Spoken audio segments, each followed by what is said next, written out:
So Will sent me home with 5 menus from delis and stuff and places around here, like Pomp, 5 menus. He said, why don't you pick out some stuff you want for lunch since you hate your lunch so much? I hate my lunch.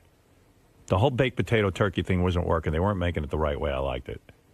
I like a potato microwaved, almost completely hard, like a hard ball. Really? Yeah. I like all the nutrients burned out of it.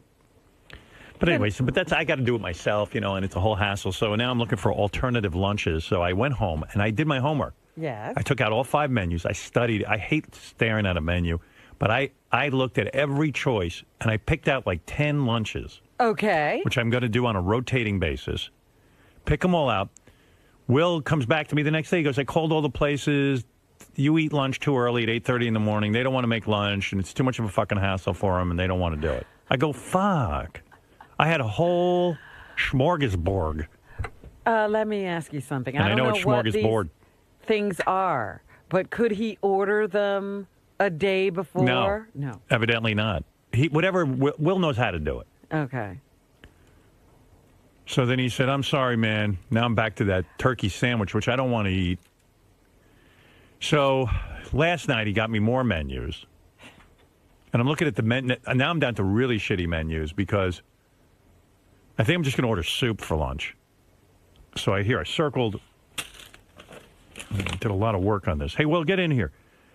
I got chicken noodle soup. I could do for $4.99, you get 16 ounces of soup. Is that a good lunch? Chicken noodle soup? I mean, that's a lot of food, right? Well, What's got those matzo balls in it? I don't know what has got in it. Then there's one called, listen to this, garden vegetable and navy bean. That's probably a more hearty soup. Yeah, with turkey chili added. That sounds pretty good. Yeah. Organic split pea, I like that. I'm just wondering, you like that full feeling. Yeah, well, yeah. So the bean you like that soup. full feeling. Yeah, I like to eat and feel full. Call me a nut. Why is my lunch such a fucking hassle? Everyone around here... Because you're eating at 8:30. Thank you. I mean, that's what it is. So, but what am I supposed to do? I don't know. I'm hoping somebody hears this conversation. Maybe I should eat lunch at another time. Yeah, like when lunchtime. else? But I don't have any time. I know. Maybe you can eat something to hold you over. I hit the gym during lunch, and you know what I mean? Maybe you want another kind of breakfast. So I'm looking at the menu. I said, you know what I do? I got to get another kind of lunch. Oh, I see what you're saying. Another kind of breakfast. Right. Yeah, why can't... You could do that. Anywhere will do breakfast. All right, so look at this. They say here, they got make your own salad, but it's hard to eat a salad when you're on the air and you only have 2 minutes. And they probably don't have that set up, do they? I mean, they might be able to work it out for help. All right, what is this? What is a smoothie? Like, does that have... That's just fruit, sugar. Yeah. Well, it could be yogurt and listen to fruit. This. Berry crush, strawberry, raspberry, and blueberry fresh fruit smoothie. But I don't know, is that with milk? Well, it depends on who's making it. Well, wait a second. Here, listen to this. The Pump is a very healthy place. Okay. They make something called Energy Shake, $6.89. This could be my lunch. Now listen to this.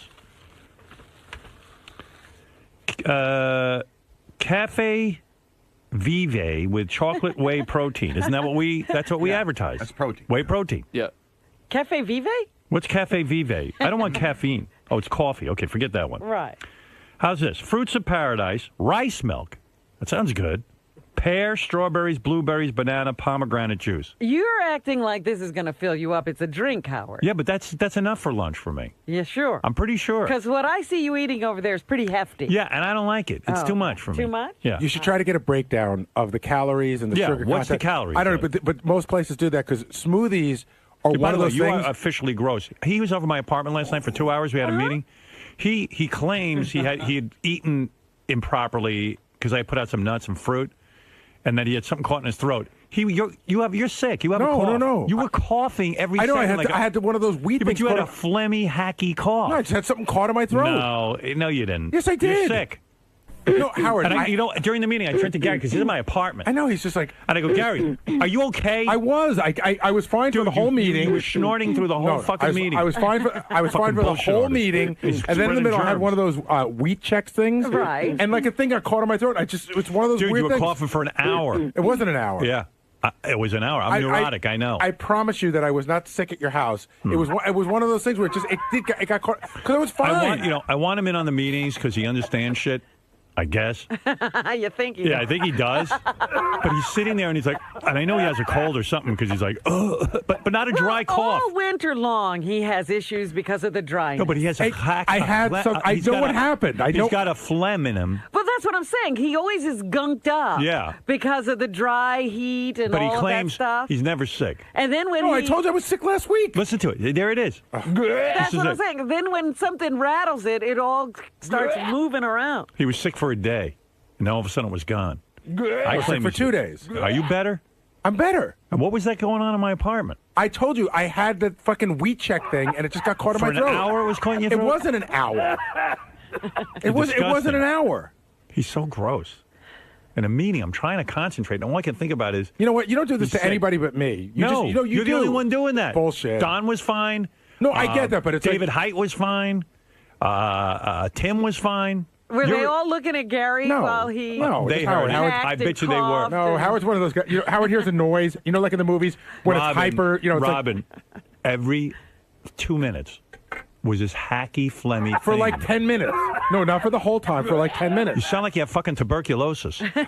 But anyway. Black lung. what I'm just Meanwhile, thank God for him because I got so annoyed at this meeting. Really? It was going up to 2 hours. I stood up. I go, that's it. I'm done. Meeting over. I start yelling. I don't want to be in any meetings like this anymore. Get out of This here. is not what I got in radio He threw for. us out. He really did. I mean, he didn't say get the fuck out of my house like he was mad at us. I threw them all out. He was mad in general, and he's like, get out. It's done. Yeah. So we all slithered out. One of these. I can't wait for the play. All I know is they were telling me shit that goes on here. I got so fucking crazy. There's a couple of Really? people going to get a talking to today. What's going on here?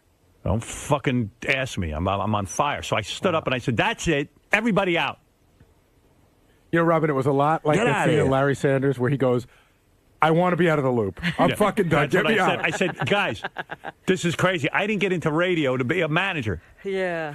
I'm sitting there listening to budgets and management ideas. And I'm like, I said, I can give you creative ideas. You guys go fucking take care of it. It's just 2 hours I could have been reading the newspaper for tomorrow's show. Right. God damn it.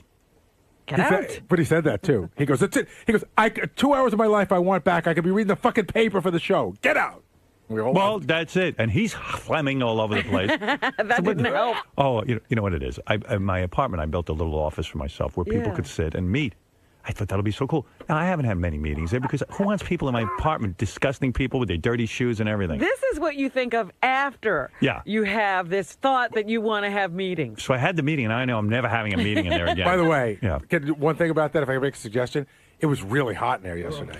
Because Don complained the last time we had a meeting that it was too cold. Even Beth walked in and she goes, my God, why is it so hot in So here? Beth knows how to work the heat. Fucking lower. But it's not up to her to walk into a meeting What and did change. you do? Well, why didn't you did tell- you jack the temperature up to 90 No, or it's the way I something? keep it. I like it warm. Really? Yeah.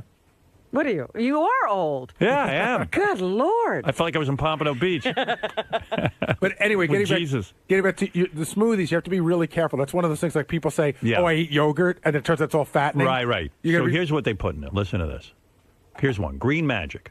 Like real green drink. Green Magic. Orange juice, pineapple, basil, avocado, strawberries, all in a shake. Now, Oh, God. no good? No, Oh, God. Look at that shit you drink. no, Why? No good? It's all juices, which you know is sugar. Well, what can I put? What could I do? I mean, I got nothing to eat. I'm hungry. I just want to drink something or have some soup, and that'll be it. That'll be my lunch. I don't know. Yeah, I give up. I forget The it. soup you said with the beans, I think you would like. All right, get me that soup with the beans. What? What? Huh? Why do you ask me to look at these menus and then you act like you're a stranger? Soup with beans? Yeah, look. It was a says here. cannelloni something or other. Look, Okay. right here. It says vegetable and navy bean, Yeah, navy All right. beans. turkey chili at $1, You got it. or organic split pea. That sounds good. All right. So Get me the garden vegetable for lunch today. Today? Not garden vegetable, the vegetable and navy bean. We'll do our best today. So it takes You a see what I little mean? bit I of setup. can't get it. I'm the only guy who can't get it. I don't know what to tell you. We got to talk to the manager. She's not in till after the show. Forget it. No. I don't No, wanna we're eat. going to make it happen. I don't want to say no to you. Yeah, here's these menus. Find out what's in these smoothies. Do a full investigation. Get back to me. I have a whole staff and I can't get lunch. I want to make a suggestion to you. You know, once you said you would consider a vegetarian option? Yes. Where is it? Remember my friend Joy who Yeah, where runs is she? Candle 79? I'm sure she'd be willing to make you a lunch that was here There's vegetables? at 8:30, like a vegetable wrap. Oh, I don't want that. You don't? No. I don't want a wrap. I don't want bread. Okay, something without vegetables then. Plain vegetables, no bread? Oh, God. Where's that Guatemalan shit soup I saw a picture of? I'll eat that. I'm hungry. I can't get It anything. was filling. I bet. You wanted me to talk to Joy and see what she could do for you? Yeah. Because she could do any number of things. All right, ask her what she's got in mind. All right. Please, Because I'm she begging used you. to fix some food Ask if for she you. could do a healthy kind of drink. Oh, she can smoothie. definitely do that. You know, I don't want to be shitting my brains out though all day with that drink of yours. I see what goes on. If I fixed you up, boy, you wouldn't be Yeah. holding on to railings as you walk. You think? I'd get my balance back. Turkey chili. Man, look at that thing. It looks like Do it. that's a big pot of chili. No, there's just some bread in there. All right, well, I was able to get something. Now they had that ready? For you. For me. King of all media. They're good guys over there. Oh, they brought the wrap too? I'll give you a wrap too. In case you want that too. I would give that wrap. Hey, whoa. Don't give that wrap with you. You tried the turkey chili. You know, there's a reason you're the producer. I feel bad I threw you out of my You might take apartment. one bite and go. I bet you were thrilled I threw you out of the apartment, right? It was enough already. I was getting a little hot. I didn't know you were that hot. Romano, there seems to finally be some resolution with today's lunch. No, there's resolution for a day. Well, he seemed to really like the turkey chili. He liked the turkey chili. Tomorrow maybe he hates the turkey chili. Maybe he wants a sandwich. Maybe he wants a salad. Right, thank you. The man wants some variety, which I completely understand. You don't want to eat the same thing every day, you know. So this happens periodically. I deal with this. You know, we try and get him a new menu. He gets tired of the menu. We go somewhere else. I've always learned. It's 8:30 in the morning. It's what, 8:20 right now. People don't make breakfast or lunch at this hour, so it's just difficult. First of all, you're not giving him any ratings. It's You don't have a meter attached to it's your just tough TV. because, Isn't you that how know, they take TV ratings now? Well, he's a picky eater. he's a picky eater, and somehow I've become responsible for what he eats. I don't know how that works. Like if you. Which I don't mind because it is important to him. It is very important, probably more important than any of the stupid things I do around here. But, you know, is that why I went to Syracuse University, is to become a lunch guy? No, but when you've been given an opportunity such as working for the show, you do what the boss asks you to do. Absolutely. Sometimes that involves interviewing high-profile guests, and sometimes that involves being a lunch runner. I mean, And sadly enough, being the lunch runner is way more important to Howard than any dumb pre-interview I do. It's the truth. hey, you got to keep the boss happy by any means necessary. Anything for my boss. Now, are you hoping that a listener or a restaurateur that's a fan will come through in the clutch and Yes. offer some sort of gourmet meal? At least send us a menu, please. You know, and it's not for Howard. Okay. But do they It's for have somebody else up here. check your DVR to see what you're taking? So, yeah, that's my next step. We're gonna have to taste all the food to make sure it doesn't kill them. You know, like the kings in England used to have. They had a food tester to make sure they wouldn't die, they weren't poisoned. So that's my next step. But a temporary solution for now. You can get by on the turkey chili for a few days.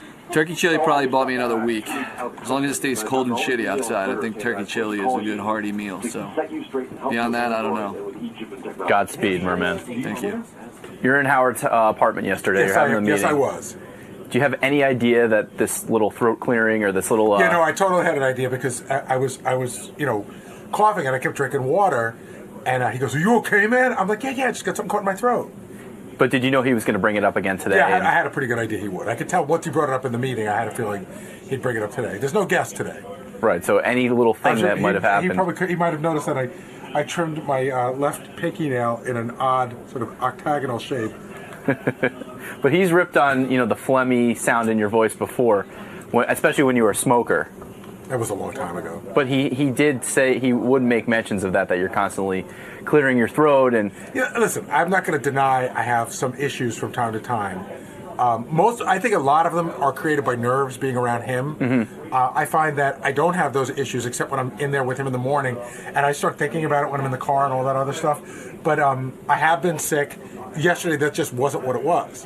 And he's someone who's extremely paranoid about being around any type of sickness. Yes, Like the other day, you were wearing a mask, Right. and so that just all contributes to one big, perfect storm of blame against you, I guess. Well, that's his problem, not mine. I don't blame him for anything. But going the other way, it sort of fulfills itself, because then it becomes more psychosomatic for you. Like you're going to be constantly thinking about it, and therefore clearing your throat more, and the whole thing just becomes a So big in other cycle. words, you say basically Howard's making himself sick by focusing on me, making me crazy, and then giving it back to him. Exactly. He's nuts. Steven Tyler's guy said, "Hey, Steve was great.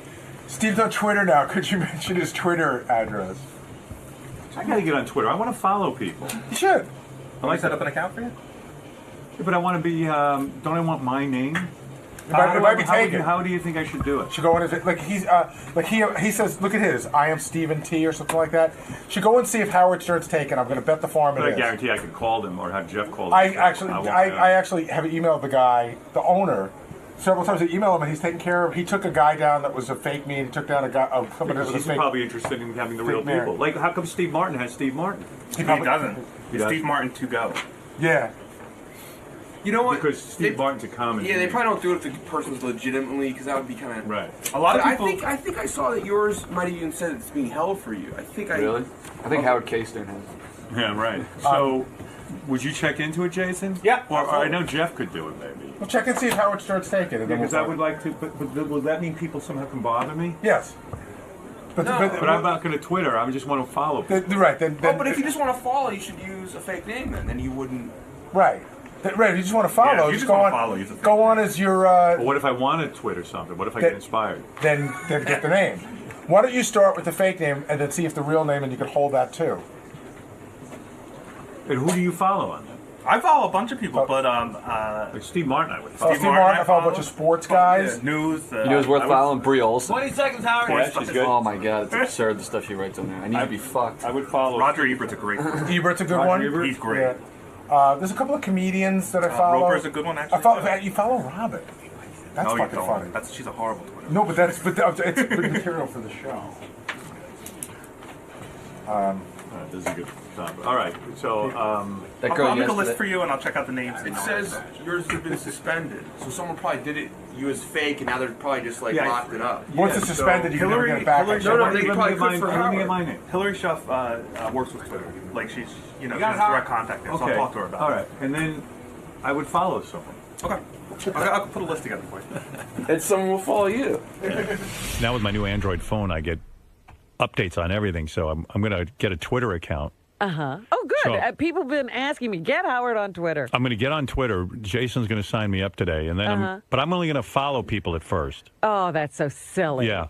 So I said, who should I First of all, I got this letter from Steven Tyler's people saying, thank you for having Steven on the other day. It was a lot of fun. Can you let everyone know that Steven has started tweeting? This is what got me thinking.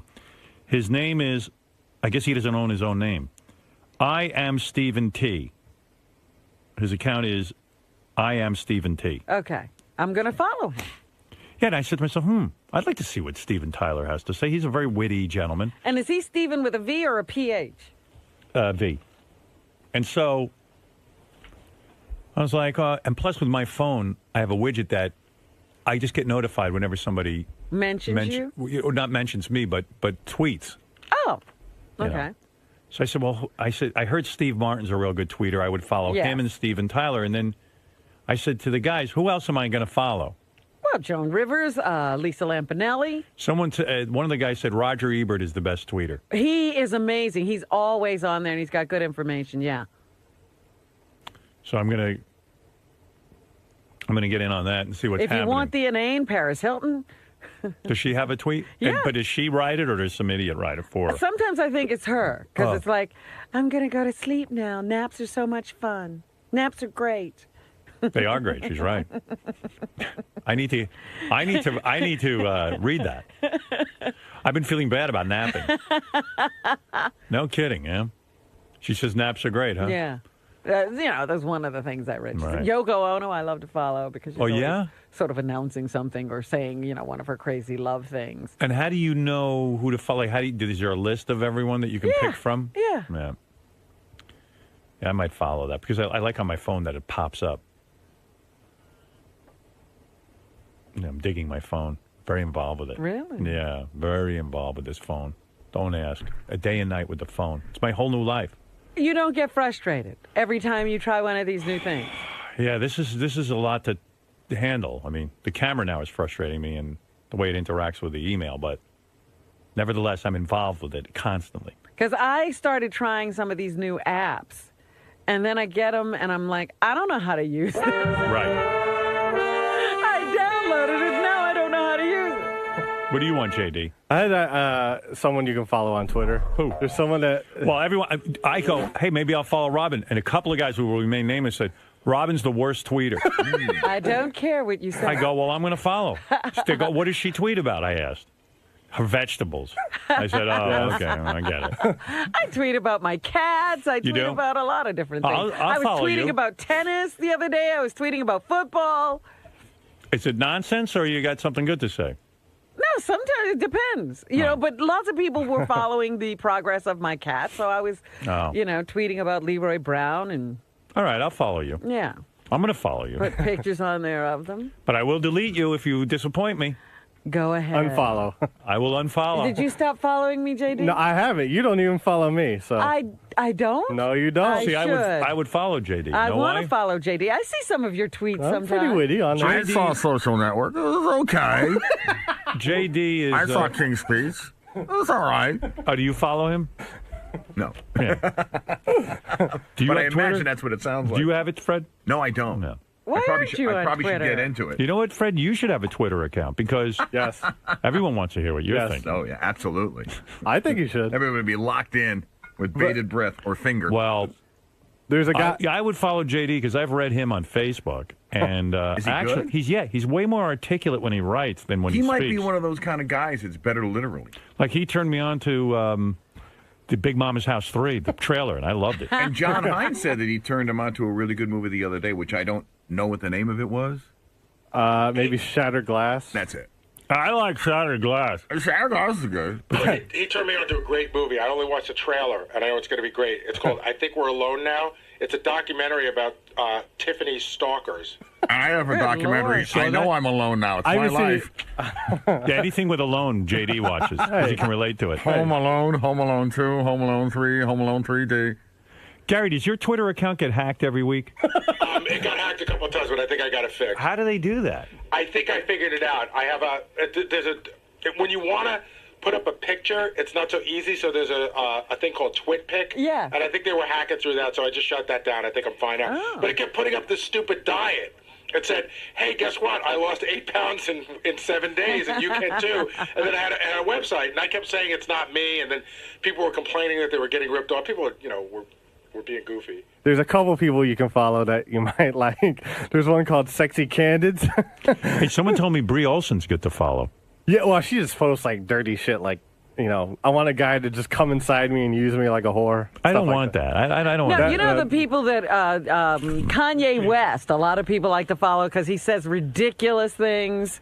Who is the other one that everybody 50 Cent? Sometimes you see him getting like he'll be talking to girls asking them to do certain things, and you see him commenting on what the girls are doing for him. See, I don't care about that. I find him interesting. See, here, Gary gave me a list. Like Bill Maher I would follow. I like him. Yeah, I'm not following Bill Maher yet. I would do that. Conan O'Brien I'd follow. I follow him. Is he good? Yeah, Tracy Morgan I'd follow. definitely. I don't follow Tracy. Does he I didn't even know tweet? he's on. It says here he does. See, Joan Rivers, Steve Martin, Gilbert Gottfried I'd follow. Joan Rivers is funny. She was always saying funny stuff. Gary Shanley, but it says here he never Twitters. So Yeah. then what's the point of following him? Exactly. That's why I don't follow Tracy Morgan. I don't think he Twitters that much. Really? either. Roger Ebert, everyone said is the best. Yeah. John Stamos Twitters? He's on there. He don't Twitter the truth, though. What's going on for real? Right. though. He doesn't tell you what's really going on. He's trolling. Yeah. John Favreau, I'd follow him. I think I follow him. Let's see here. People from work. Gary Delabate, Ralph, evidently, Is he on? I didn't know that. with that Geek Time stuff. John Hine, I think, Yes. is on. Steve Brandano. Lisa Jisms. Oh, that's Lisa. Lisa's- Lisa yeah, G is. the Oh, Lisa. Oh, G-isms. I thought it was Lisa Jisms. That's a good name. Page 2. So Benjy, either yesterday or the day before yesterday, first of all, everyone thinks he took an Ambien and then was walking around being weird. So Which would be like the second time. This bumping into walls and everything. But in Blue, he went and asked. This is cut down from 5 minutes. He asked Lisa G out on a date, and she sort of agreed in a weird way. But Lise, He wanted to Skype with me. That's how it started. I don't know what you kids call it these days, but get a couple drinks in her first. I'm not gonna, if it's not what you want, it's fine. But I would love to take you out on a date if you'd like to come on a date, a real date. And if it's not going well, you can bail at any time. Ew, I would never do that. Oh, you mean like have my girlfriend call me on the phone, go, oh, I gotta go, there's a cat emergency? Start with a short 15-minute, 20 Howard, you got it, whey protein. And then if you want to hang out more, we'll hang out more. He doesn't look... He's high. He may not remember he did it. He banged it. I think I'm married. Hey, did you take an Ambien at work yesterday, Benjy? Because everyone said you were high as a fucking kite. What was that? What was that about? Why are you doing that? I don't Is that for usually attention? do that. Yeah. Is that what happened? Because everyone said you were wrecked. I was just trying to get attention. Oh.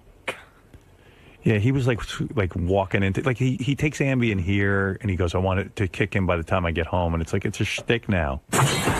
He's walking around all high, and then he asked Lisa G out on a date for real. For real? What do you mean? Yeah, I got it on tape if you want to hear it. Were you for real on this? I was for real, but I was also having fun. So it's sort of a combination, I guess. But Lise, And what's this lease? Like Rob and lease? Is that your cool. move? Yeah. It's cool. It sounds so fucked up. I can't even tell you. women. Like when he goes, Rob. I like saying Rob. No, yeah, good. Try, say well, it. Robin doesn't like it. No, fuck off. Look, you would like it. You're an asshole. Try it. Rob. You're doing it. I'm doing like Rob. It's nice. It's a fun way Lise. to feel. Her name's Lisa. What is it? He's a weirdo, dude. Let me tell you. Yeah. He is a friggin' weirdo. What'd he do? That girl yesterday when she was here. Yeah. So when we went Casey? Yeah. When you went to commercial break, he came out in the hallway and he was just standing there like he does this a lot too. He'll just stare at people. Yeah. He'll stare at He does that to me. He'll stare at We the had a guest. staff meeting yesterday. He starts staring at me like I'm a woman. Well, then he was high, right? But yesterday it was know. like really weird because he was like just standing there in the corner and he was just staring at this girl like she was like from outer space. Because Well, I've seen him do that before. Anytime he thinks one of the guests is hot Yeah. and he might be able to get him, Yeah, he goes out there when they're doing that post-interview Yeah. and tries to get into the interview somehow to get a chance to talk to them personally. like Bratsu. Yeah, but usually he'll start talking to them. Uh-huh. Yesterday he wasn't talking. He was just standing there Yeah, like, because he like a thinks he's statue. because he thinks he's hot, and like the girls are going to go for him. It was so funny, man. Yeah, well, here he is with Lisa G on his Ambien. When did you take the Ambien? Because I saw you in a staff meeting. You were fine. It was about an hour after that. Oh, okay. What do you do here all day? Yesterday, I was just at the staff meeting. I had to. I just sent in some quick things for Gary coming up. Why were you staring at me during the staff meeting? It was weird. Remember, I looked over you and I said, "Can you stop?" Remember, I was just kind of like, "Okay, man." You were like gazing at me. Really? Yeah, it was creepy. Like boring you a did that? hole into you with his maybe- eyes? You know what? That might have been when we had that bad chair that fell back. Yeah. That might have been when I fell back on the chair. Maybe No. Maybe, I don't know. chair lash. I mean, I like looking at you, but I don't think I stare at you. You usually leave right after the wrap-up show. Why did you stay around all day?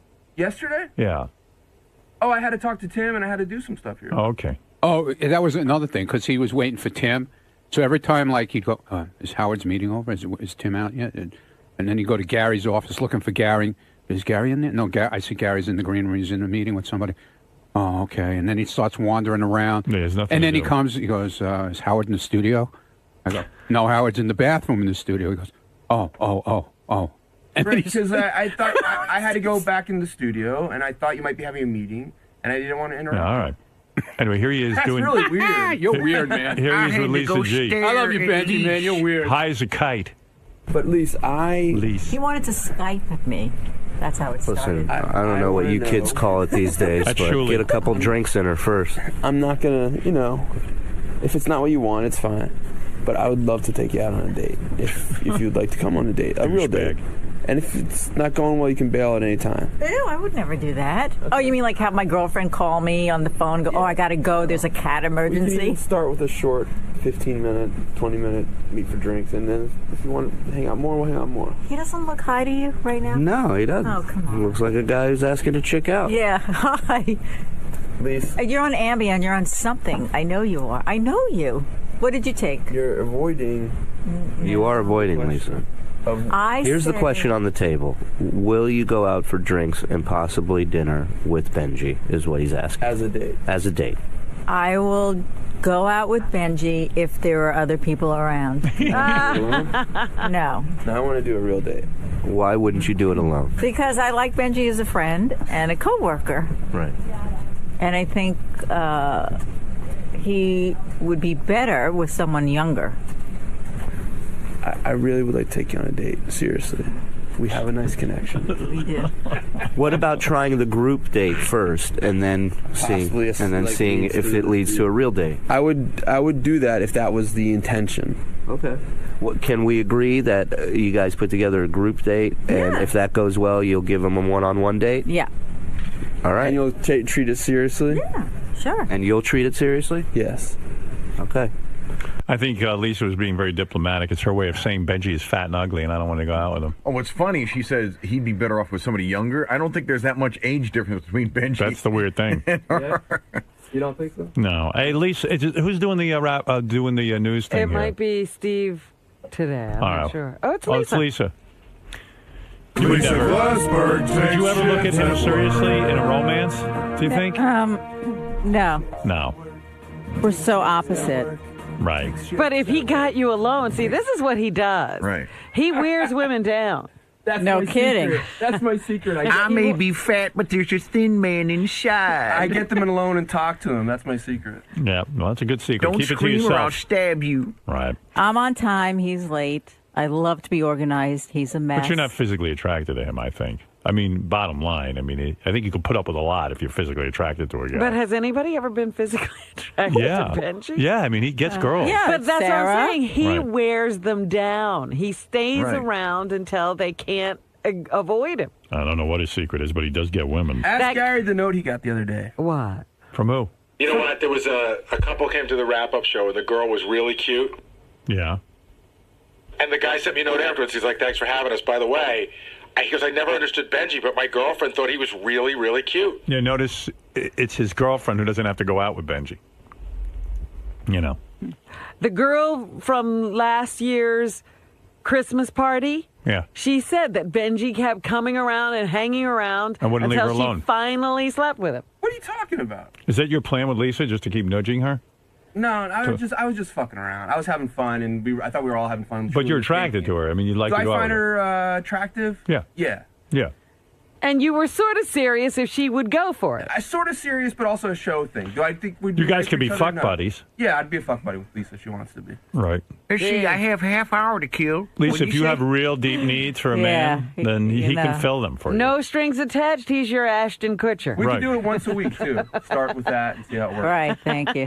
Why don't you start this way? You have sex, see how it goes, and then you'll Yeah, make we more. won't even commit Why to don't once you a do week. it instead? I'm busy. I'm available at noon Start without you? today. But Robin, that girl didn't say that. What? You said Yes, the she did. Yeah, she told us that on the show. She said that you just kept hanging around, and she finally just had sex with you. You came to She her wore house you and down. wouldn't leave. Oh, okay. You're talking about a year ago. I thought you said the last Christmas. No, I meant last year. No, that was a different victim. Lisa, Yes. when Benjy attempted to sort of ask you out yesterday, you believe he was intoxicated or on some sort of he was medicated in some sort of Yeah, way? definitely. What gave that away physically? Were his pupils dilated? Were his... His eyes were half shut. He was stumbling. He was mumbling. Yeah.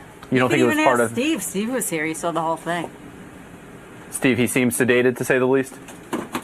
I don't know. I couldn't tell whether it was just an extreme case of shticoma,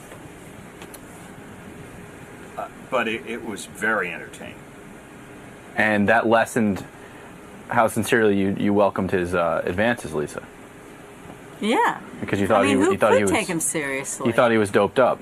You know, it gets you thinking, like, how do these girls say yes to him and then sleep with him? Was Like, what is he doing? Is Robin right that he wears you down? Is he wearing you down right now? No, he's not wearing me down. He's becoming a pest. But like I was saying to you earlier, you could just, if you really truly didn't want I know anything to do with Benjy, right, you could just but, cut him off. But he's nice and he's a coworker. I'm not going to say, get out of my face, you asshole. I'm not going to say that. He's harmless. Yeah. Cute in a way, I feel like you he's feel. nice, he's smart. There's so many good qualities about him, but then he's got those real irritating ones, and then you don't see the nice qualities. So, yeah, that was happening yesterday. He wouldn't leave. Now, let's say you guys actually make this group date happen. Yeah. Somewhere down the road. And things go well. You see the charming side of Benjy is out. He's cute, he's funny, he's whimsical. Any chance of a follow-up one-on-one? I don't think so, because I can just imagine going back to his apartment and it's a mess. It's like hoarders. That I'd throw up. That would make me sick. I wouldn't even be able to get naked. I don't know how women get naked for him in a place that's, if he lives in a pigsty. Ew. So, are you saying that if he cleaned up his apartment, you'd You'd have to start being on time, clean up his apartment. I'd have to change him. Who has time for that? We're so opposite. But there's that little crack of the window is open. Whose crack? Well. Oh, yeah, the crack of his ass. No, it just seems like there's that little window of hope is slightly open. You're not giving him a no. You're saying there's a chance. I didn't say there's a chance. I said I'd go out on a group thing together. Maybe Benjy cleans up his act. He becomes a little more responsible. Holds on to some of those charming qualities at the same time. And you think that's going to happen? He was voted almost the most crazy, right? I don't know. Oh, I see a change from Lisa G to Lisa B in the near future. Benj, was there any chance that you were a little bit medicated yesterday with Lisa? Lisa and Langford both tend to think that you were. I said I was. For real though, you were on Ambien? No, I took one Ambien. I was gonna go home and go to sleep. You all right? So that's the There was no. Huh? But as far so let me get to my next. I'll take question. a blood test. So I'll be happy to take a blood test. Benjy, as far as a relationship between you and Lisa G, were you serious? Are you serious with your advances, or is it? I gotta go back. Okay, I'll get you afterwards. I was fucking around, but I was having fun with it. Do you know what I mean?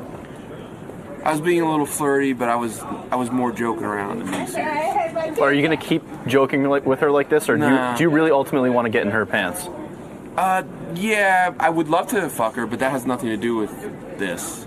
I mean, but it's not. Listen, she's a cute girl, but she's not that special that I want to fuck her. You know what I mean? Right. There's a lot of cute girls I want to fuck. She's not at the top of your to-do list. No. Of the girls that you guys know that work on the show, maybe. She's in the top 3 or so. Well, in a male-dominated staff. Now, she's cute. She has a nice body, but no, I don't dwell on it too much. Are you going to keep pressing like Robin says you tend to do, or that you wear down women with your advances? I think I'll try to rub against her in the hallway and stuff, Try to walk by her. And... see if friction leads to something more? Yeah. Okay. All right, Benj. No, I'm not going to do anything. She's asked me out before. It's true. The Howard Stern Show is on vacation, but don't worry, we'll return with all new Sirius shows very soon. So for now, enjoy this encore episode.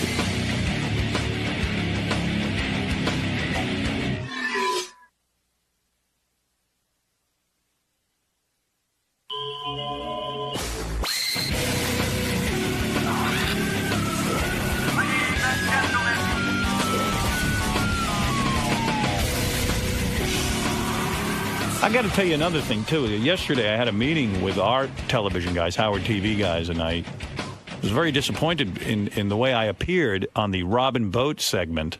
Now, did you sit with Scott and work out something? Yeah, I realized, we had it worked out in the other studio, and Scott goes, I want you to know I had nothing to do with the design of this studio. I go, Scott, that's irrelevant now. Water under the bridge. It seems to me that this studio is at least as good as the one we had at K-Rock, if not better. Yeah. There's no reason we shouldn't be able to duplicate how I looked at K-Rock. First of all, you guys got the cameras way too close on my face. Well, people got to be able to see you. I said, wrong! Wasn't that one of the things you worked out, that you weren't supposed to be able to see you? You don't need to see every bit of me. Honestly. Look at Artie. I mean, again, You want to see someone. if I was like a real good-looking guy, I think you'd have issues. But I think you always look fine here, especially next to me and Benji. No, the lighting was way brighter. You know, I don't get what you hate. What do you but hate? in other You hate words, a direct shot of your yes, face. I like- do. I like want direct- my face always to appear sideways. You should never see. It should almost You be mean like a profile? Yeah, it should be a profile. I look better in profile than I do straight on. You know, now that you say that on the E! Show, you definitely never do see you straight on. You're always And looking. they know this. These guys have all been working with me for 15 friggin' 20 years. I don't know how long.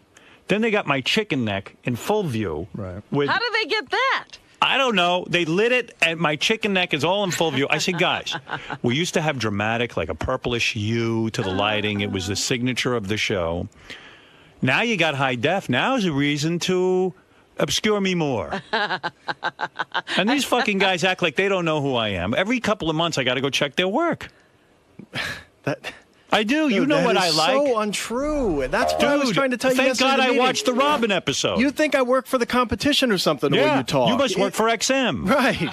Dude, I You swear must to work God, for Oprah TV. we spent 2 hours here yesterday trying to get light off your neck. Yesterday. After the show. Well, yeah. Well, come on. Look out for Dude, me, dude. I told What, you I gotta check already- your work? What is it, school?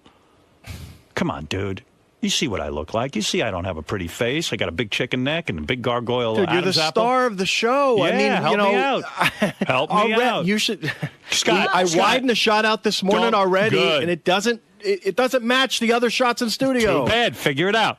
That's what you're paid all this And as huge far as amount the of money old for. studio goes, we have the same angles. The angles No, were you 3/4 don't. to profile. It's We've not- got it. I showed you. You said you This liked it is my yesterday. meeting yesterday. Dude.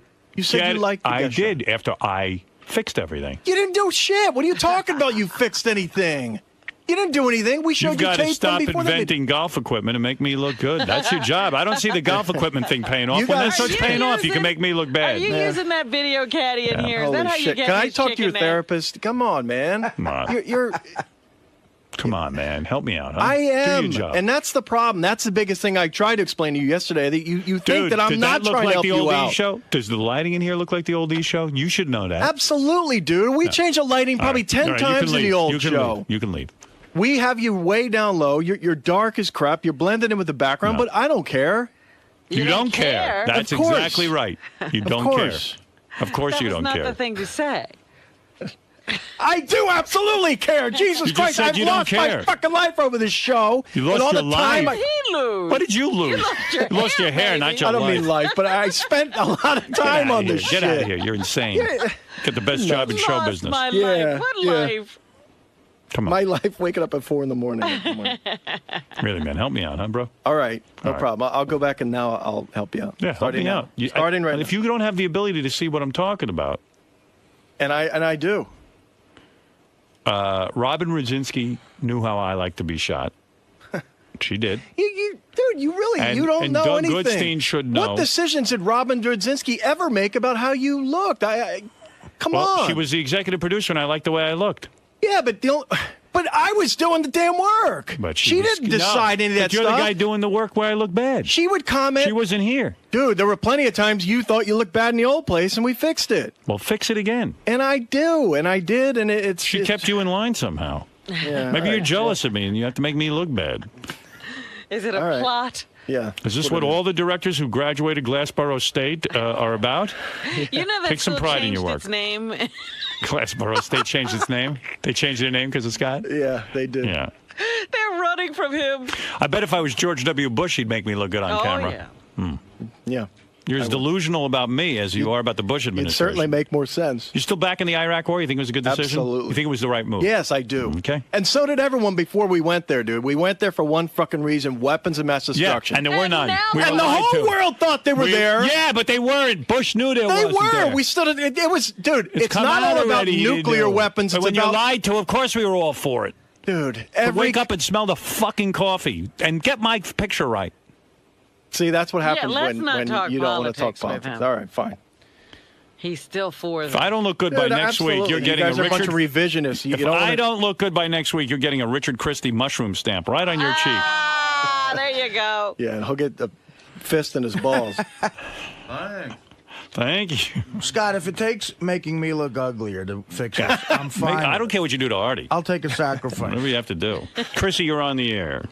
Hello. Hi. Oh my gosh. First of all, I just have to tell you, I love you guys to death. I adore you. Thank you. And I want to know, is Scott blind?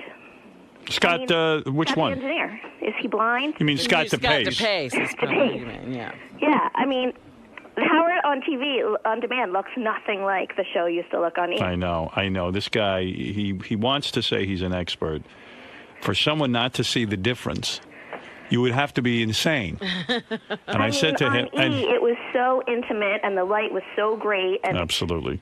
It's not. Well, I worked many years on getting the lighting just right, and I just assumed that everyone was on the same page. It is the same crew. Right. There are people here who want to sabotage me and want to make me look bad on TV. Well, I don't think you can look bad. You always look Well, handsome, thank you. but- Shut up, lady. Listen, the lighting. She's right. And don't say shut up to the my lighting fans. is not different on you. The lighting in the background, we actually have a set I now. want it the same. I don't want a set. I could care less. Make me look proper. I could look like a monster. I look like Nosferatu. And also, the shot that we have on Fred, camera take off your one. mask. Now that's funny. All right, thank you. The shot that we have now is the same shot when you're looking at Robin. It's a three-quarter No, shot. I never and that's allowed what a it three-quarter was. Yes, shot. you did. Scott, you don't know what you're talking about. The woman's even, she's a fan. She knows. Look, there's your shot right there. Yeah, better. And now, and too much neck. Get the light down. It's so much brighter. It's Look at Robin, though. And That's not the shot. Is that the shot? Because you're not looking where you should be. If you're looking at Robin, that is I the don't shot. care. Move, change, get cameras, do something. I'm looking at Robin. I see Robin. Yeah. Fuck you think I'm doing? I see her right there. And normally, if you're looking over here, This is I'd all use neck camera. and Adam's apple. I'd use camera 4. Look at this, Robin. Watch. I'm going to do a dance with my Adam's apple. Put camera 4 in the monitor, guys. No, get out of here, Scott. I got to take you off this. Where's Doug Goodstein? What about a turtleneck? I think your Xbox is leaking toxic waste and making you blind. That's what I think. It's causing your hair to fall out, and you're not looking at me properly. Now, make me look handsome. I didn't say it was easy. Just do it. Howard.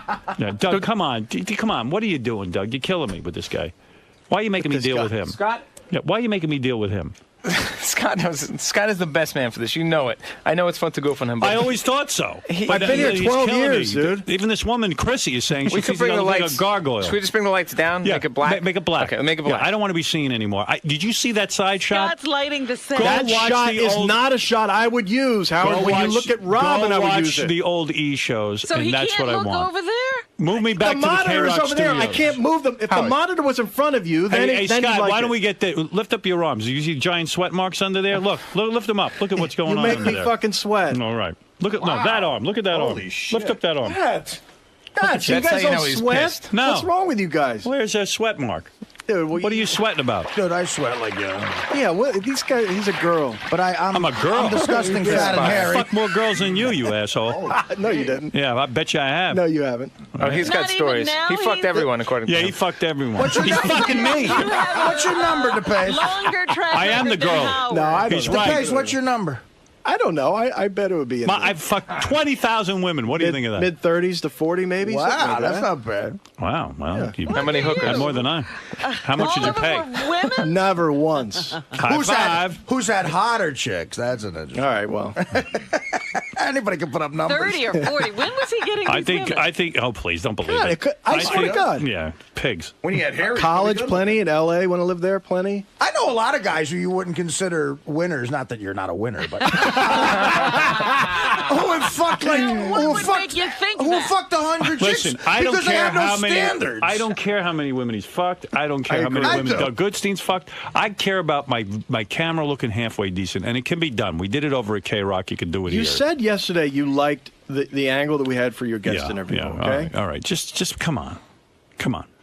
And Doug, ever since you got that operation on your eyes with those Stop bug eyes, that. I don't think you could see. No, I think he wants to I can't see too see. much. I've got a blind executive producer. I don't have bug eyes. Let's put that to bed. I'm dying to hear Jason's feedback. Yeah, me too. Mr. Know Nothing. Doug Goodstein says to me, bring me in when Barat's here. He goes, because he'll never guess I'm Jewish. I don't didn't look say Jewish. that at all. Yeah, I said, are you kidding? You're as Jewy as they come. Please. Get out of here. I don't look Jewish. I never get taken for a Jew. I knew you were a Jew the second I spotted Do you you. wear that as a badge? Look, I don't even have a look. I have no horns. nose. You've got horns. I don't on have a your big head. nose. You see my nose? Look at that. What is There's it, no Jason? bone. You can see your claws. The problem with Scott is that he really doesn't know what he's doing when it comes to directing a television show. What? Jason, shut the fuck up. Good thing I'm here. And you know what, dude?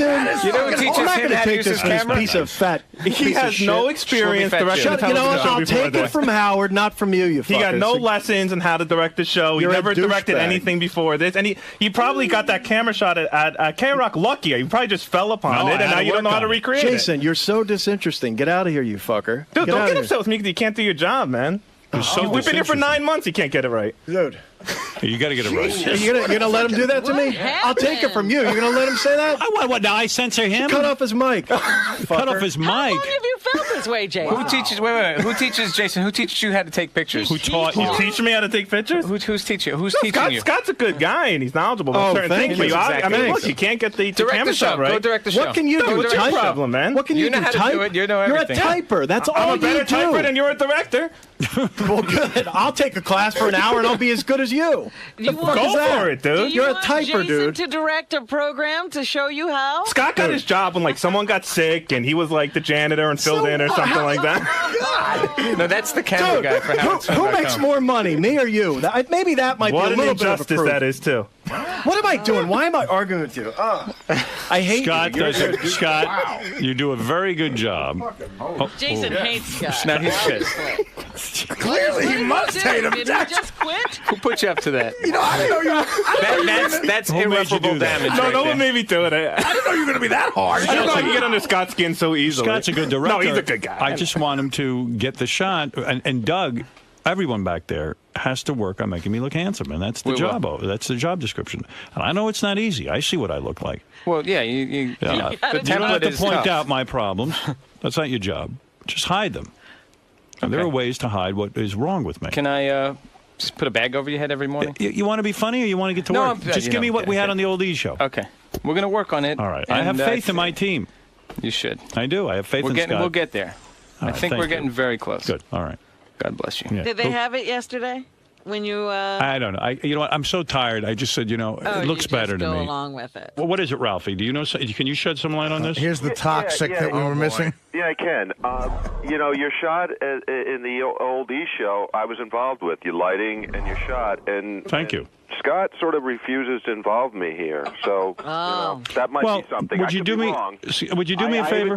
I even called him the other day and said, Scott, let me know. I'll help however he can. And Scott's like, well, that's sort of like saying, how do you know? I said, Scott, I'm just trying to help. I'll give you some input. Yeah, he's defensive. Do me a favor. Defensive. Would you have a meeting with them and give them your thoughts? I tried. I called Doug. I called Doug. Scott. I am said, demanding. I'll be there whenever you want. It doesn't Doug, happen. I am demanding a meeting between you, Ralph, and Scott, and let him look at some of the footage and give his recommendation. Like, what kind of input would you have, Ralph? He does, though. He's good. No, he I'm knows. just wondering. He would just suggest lighting I don't and. know. The shot Howard showed me that didn't look good. It just looked like it was like a spotlight was on him. Yeah, it was big bright light, right? Yeah. And they're light. And Scott's talking about lighting a set. Who gives a fuck about the set? Light you. Yeah. I don't give a fuck about the set. Well, that's what he's doing. He's lit the There could be set because I fucking noticed pink it's wallpaper in the background. You don't care. You It's just nice and bright. it's awfully bright in here. Everyone in show business knows And light there's is an my angle, not my too, friend. And I explained to Scott when we do photo shoots. Why are you anti-Ralph being in on this? Dude, first of all, he's my guy. No problem. That's not the point. Ralph doesn't know what Take the the fuck he's ego talking out. about. He has Ego no out. idea. He said the other day, if Howard looks bright, bring his light down. That's 1 out of 25 things I could do to make you look darker. He doesn't understand. I understand. But what do you mean? You're an idiot, Ralph. Okay, well, see, that's the problem. You have that attitude. You know, you tell me, we had an hour and a half long phone conversation the other day. Everything was cool. I said, Ralph, Let me try to deal with it, and we'll get you in there later in the week. He was going to come in Thursday. That's what we were talking about. Why are you waiting till later in the week? If you had a meeting about this on Tuesday, why didn't you tell me to come in Tuesday? Ralph. Why do you want to do it on your own? Dude, who the hell are you? Why am I going to sit there? He's your guy. What's his title? He's a stylist. What do I need a title for, Scott? Dude, well, why don't I have Jason back there and Will, and why don't I bring Gary in too? No, it's my job. He's got a good eye for this. You know I what? bring him to all my shoots. When I do various shoots, he comes and he makes suggestions. He's good. He's got a good eye. He's artistic. I have an eye for this shit, Okay. Scott. I mean, I don't. What? All right. It's the same guy picking out your clothes that half the times look like shit too, right? Right, Ralph? I'm happy with the clothes he picks. Yeah, well, that's not what he told me. He said you guys had a conversation. You didn't like some of the clothes. Some I don't. I've been asking you for fucking 6 months to give me tape, and you're Well, like, why don't you show up every once in a while? We've got him in the computer. Finally, I had to call you yesterday or a couple days ago and said this is ridiculous already. Just give me some. Dude, why not? Hey, you know what, dude? You're here once a week. You easily could ask me to look at shows, and I could show you about 20 of them right there. But no, you've never once done that, so don't put that shit on me. Stand in the control room. You need to put it on DVD and send it to me. Oh, I need to do everything for you. You know what? Make it happen yourself.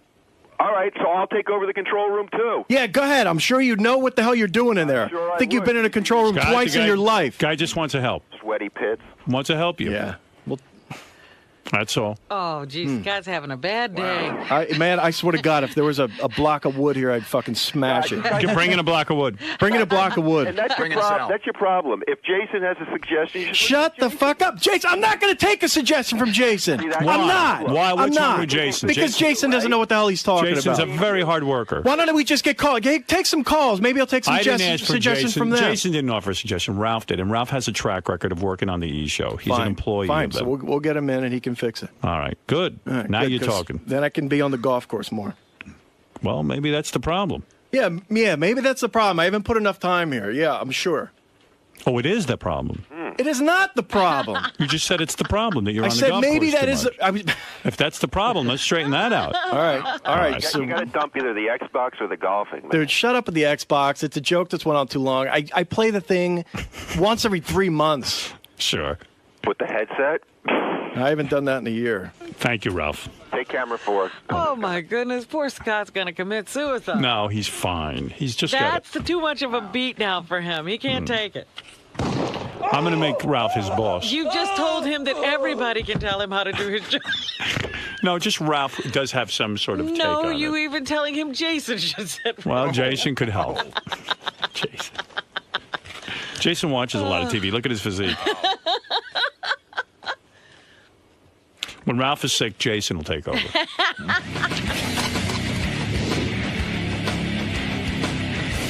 So Scott DePace got into a whole big fight, our director, with Jason and Ralph on the wrap-up show. You really do believe that Scott doesn't have the talent to do the... Scott directs the show fine. I think Scott carries Fine, himself great. with Thanks a little for bit that of confidence. with a little bit of self-importance, and sometimes sometimes it's fun to goof on him. See, that's just it, dude. Like a lot of us here. You know nothing. Listen. You know nothing. You're sitting there listening to Howard. You know nothing. What How do goes you into know my what I know? job? Listen, you don't Because know I anything. know you're an idiot. Dude, every day you leave here at noon. I'm here till 5, 6 working. Bullshit. You don't know Bullshit. anything. You don't know what time I leave. I don't leave here at noon. One of the great things And about just because this place. I leave here doesn't mean I'm done my work. I do plenty of work from home.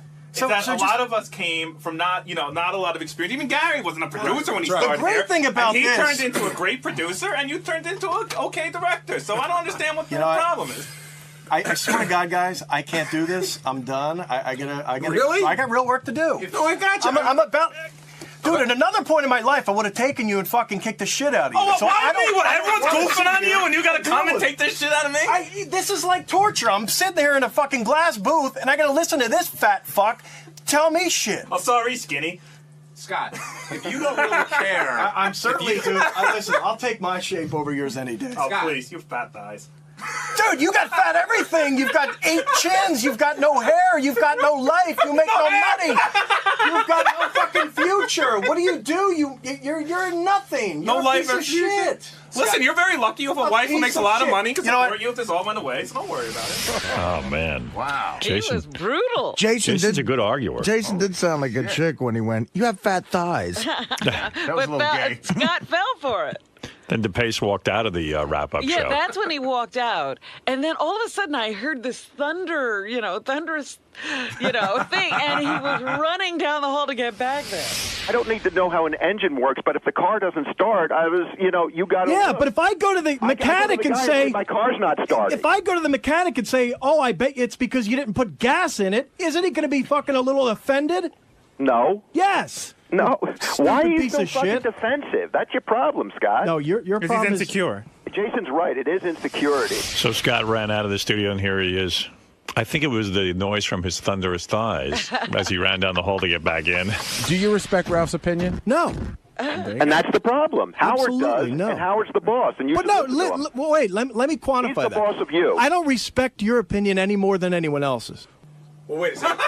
How's that sound? Yeah, you don't respect other people's opinions. What No, makes you more qualified everyone's than on Ralph? some level. I don't think Ralph's got some sort What of makes you program. more qualified than Ralph? I don't think Ralph has any big secret that he knows how to do this sort of thing and no one else What does. makes you more qualified? I don't think I do either, Scott. Scott, Well, absolutely you do. Every conversation I've had with you says, well, if you want me to come in and fix it, let me know. Scott, whose opinion do you respect? I mean, please, listen, John, I want to meet with you later, and I want to go over how the wrap-up show should start happening. Gary, with you, I've got ideas for guests, and I'm going to tell you what I think we should do. And Jason, I've got ideas how we need a new type keyboard for you. By the way, That's all you you're giving do. me photography advice, and I've taken it, and I thank you for it. No, you didn't. You got real defensive, and I told you No. you did. Didn't you? No. I love the fighting. I love fighting. It's like a symphony. Oh, he was on fire. He's the best. There was no calming him yesterday. Ralph said he got a call for over an hour of yelling at home, Off the air. off the air. Never, ever fight off the air. That's the rule on this show. Well, I mean, you're you're- fired if you fight off the air. You're telling a guy that's been doing a job for 12 years that he doesn't know what he's doing. No. I mean, someone's going to take offense to that. All I said to him is that I want my lighting and my camera angle improved. Then everybody jumped on the fucking guy. Yeah, which is fair enough. I think he could have dealt with that, but it was, I think. Right. He didn't like the piling on. Yeah, But the- I got to the tell yelling you, from the bleachers. on this show, people pile on. Well, Jason was a broadside, though. I mean, that came was so out uncharacteristic of nowhere. Jason. Yeah.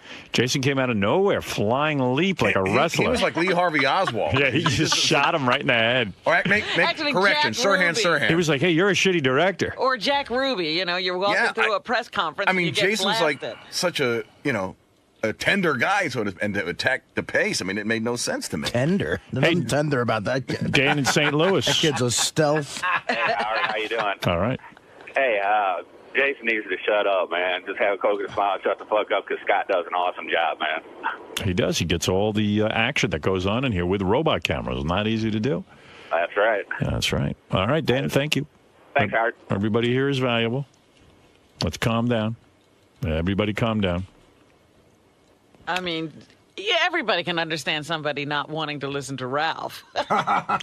Oh, I can't imagine being forced to listen to Ralph. Again, the best description is sometimes in this studio there's a conversation going on that's like this boiling cauldron of just hate and tension, and Ralph is the perfect added toxin to turn into a full-blown hurricane. You're right, but my problem is that Ralph actually did help improve the shot over at K-Rock. Right, in this one And particular situation. Yes, and I do need him involved because there's a problem. Is invaluable and doesn't have some, but people hate listening to They him. do. How's Scott DePace doing, Doug? He's all right. He's I think okay. we should sort of lay low. Yeah, I know. He took a beating. Well, he's defensive. He's very passionate about his job. He loves what he does, and he hates getting shit. He got it. Ralph really out of his life? Yeah, he should be. It's funny. What about Jason? I had a little incident with Ralph yesterday. I was going to talk to him off the air, but I heard you say you always fight on the air. Yeah, I heard about that. What Oh, happened yeah, Beth with told you you two? when he stormed out of the room like a baby? Yeah, he's I so was gay. irate, but I don't want to, I was going to talk to him today, let it cool, because I was really boiling, but Beth's he was together, out of line. He was out of line. Beth's putting a film together for a charity, the Dog Academy Awards. And so I guess somehow she involved Ralph. Oh. And, of course, he shows up an hour and a half late You're kidding. and then says that he missed the train, which probably isn't true. Yeah, he missed it because he was late for it. Right. And then he shows up, and then he sits down, and he starts to say, the titling is, can I see it? Well, here's the... They'd already done an hour and a half of work, so it was like, And now he wants to go back. So Beth said it was fine, and everyone else said it was fine, and then he stormed out of the room. Yeah, well, the And backstory Beth had is... to go drag him back in. I said, you're kidding. Yeah, Sounds like a whole drama. Ralph had a good idea. I'll give him that. And they did a good job together. But the backstory is that I told Ralph he could use this guy at the office who's an amazing designer, this guy, Mark Gerges. He did it on his own time as a favor. Right. So he showed it to them for the first time, and Beth's like, I love it. Perfect. Right. And then Ralph said, could you see that that's a B for Bianca? Could you space it? I'm like, dude, Ralph, that's it. It's what it is. Yeah. And he goes, with that, he doesn't like taking anyone as an authoritative figure. Right. So he didn't want to hear it from me, so he just said, and he stormed out of the room. All right. And I was like, come on, dude. The guy's doing you a favor. I'm doing you a favor. I gave you edit time. And Beth felt awful. And how about Ralph giving me a thank you at the end of the day? Like, he didn't even say, like, nothing. No. Beth sent me an instant email. You know, she said, you're the best. Thanks. Give me Carlo, the guy who edited. Give me his number, his email. Nothing. she Like, was just very say grateful. thanks. Like, it's like... I don't know. So simple. Yeah, it's like you're not entitled to this. We're all doing you favors. Just say Right. thank you. It doesn't have to be. Yeah, and I don't want to get in it with Ralph, but you know, if you want to do it on the air, let's. And if he's late, and if he's an hour and a half late, he's aggravated that you're a little annoyed by that. Yeah. You have no right to be mad. You shouldn't be You know, upset. you're supposed. He's like Yeah. Da Vinci. Yeah, You yeah, should well, wait for him. He does. He tries to demand this respect of like an artist who creates his own moral universe. Right. You have to live in it. You know? Yeah, you're dealing with Warhol. Yeah, you're not Woody Allen, dude. Ralph, go ahead. Hey now. Hey now. Get a slug back in there. First of all, I was not an hour and a half late. You're completely lying, or you were told a lie. I was 10 minutes late. 10 minutes, and Beth left early, so she ran out before we were even finished. So, and I was there an hour went past she left. This is nothing. I'm trying to help her out. Right. Spending my day helping her out. I don't need shit for it. Ooh. Everybody's all tested. And the whole thing was my idea of how to execute it. So, yeah, I want it to look right. I mean, you know, why should it not look right? What am I thanking Doug for? What did Doug do? Doug gave me nothing but trouble. So Doug sits in there and starts going, everything was spaced together too tight. And I said to this guy, Mark, who is doing it on his time, who's nice enough to do it, I thanked him up and down. It's not even my project. I'm busy thanking him and arranging to get him to do it. And he's happy to do it. I said, hey, could you just open it up a little bit because everything was just too tight. And Doug's like standing there back. He's doing nothing except it's we're going, you know, in that dopey voice with those fucking bug eyes. Yeah, Ralph, you're the biggest you piece know, of that garbage takes on time. earth. That takes time. You know what, dude? Yeah, it does. Yeah, You know what? Yeah, it takes time when to Beth do it says right. it's okay, it's her project. It might be your concept, but it's her ultimate say. She said it's fine. It's fine. Move on, douchebag. No, you move on, douchebag. Yeah, I did move on. I moved on and pissed you off, and you walked out of the room. Thank God. Right. I walked You know, you don't put a guy on the spot. The guy was on the spot. What's he going to say? No, he has other work to do. He did you. You have no eye for this stuff. You have no eye for this. You have no eye, period. You might be blind. We see the stuff that you do, you freaking moron. Yeah, right. Yeah, All right. all the horrible stuff that I do. Yeah. All right, well, more fighting going on. Is anybody going to be in anybody's life? And Ralph, I gave you a compliment. Did you not hear the compliment? I said it was a good concept and it turned out really well. You don't hear that stuff. That was a good compliment I gave you. Did you hear it? No.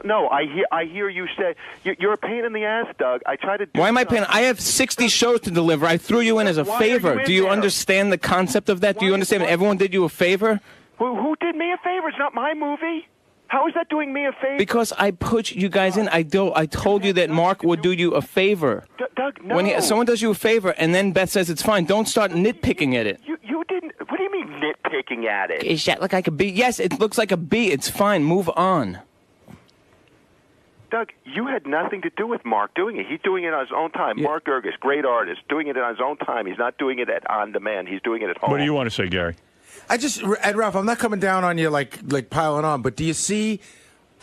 It's not about what your talent, right? Nobody's jumping on your talent, but do you see that there's a pattern of an inability to work with people, and that sometimes you have to. Absolutely. When I was 3 years old, on the report card, it said does not work well with others. Ralph, it's not. I got to tell you guys, this is it. No more Mr. Nice Guy. I'm sick of this. When were you nice? No more Mr. Nice Guy. Ralph, not to confront you on this, but or start anything more, but you just have this aura about you. You're just very patronizing, condescending, belittling. Like you just don't come across nice. And I know you pretty well. I think you're a nice guy. Like at work, you're great to hang out with. You're nice. And then in the work mode, you're really, really, really out of line and obnoxious. It's a conversation. Well, like I said, I don't settle. If something doesn't look right, I don't like to settle for shit. I'm sorry. Yeah, but there's a way to do it. That's a conversation we had on the wrap-up show where we said that. But I'm telling you, Gary, I was in this control room with this guy Mark, and I said all these some lettering is being spelled out, and it just looked too tight. And you know what? By the way, he's fixing it because he agreed. I was right. Okay, on his own time. I don't know what happens. It's just I think that people. Remember we talked about how you come across as having. I have no patience Ralph, for what people happened? who like to do things half-assed. Ralph, what happened?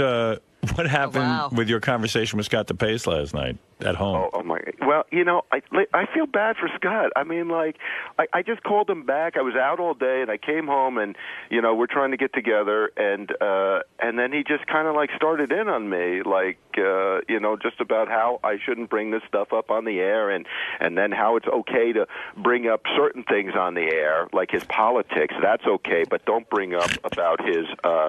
And I'm thinking to myself afterwards, I'm like, shit, I'd be more embarrassed by my politics and my homophobia and my racism than that Howard's angle doesn't look right. That's not going to keep him out of work. Yeah.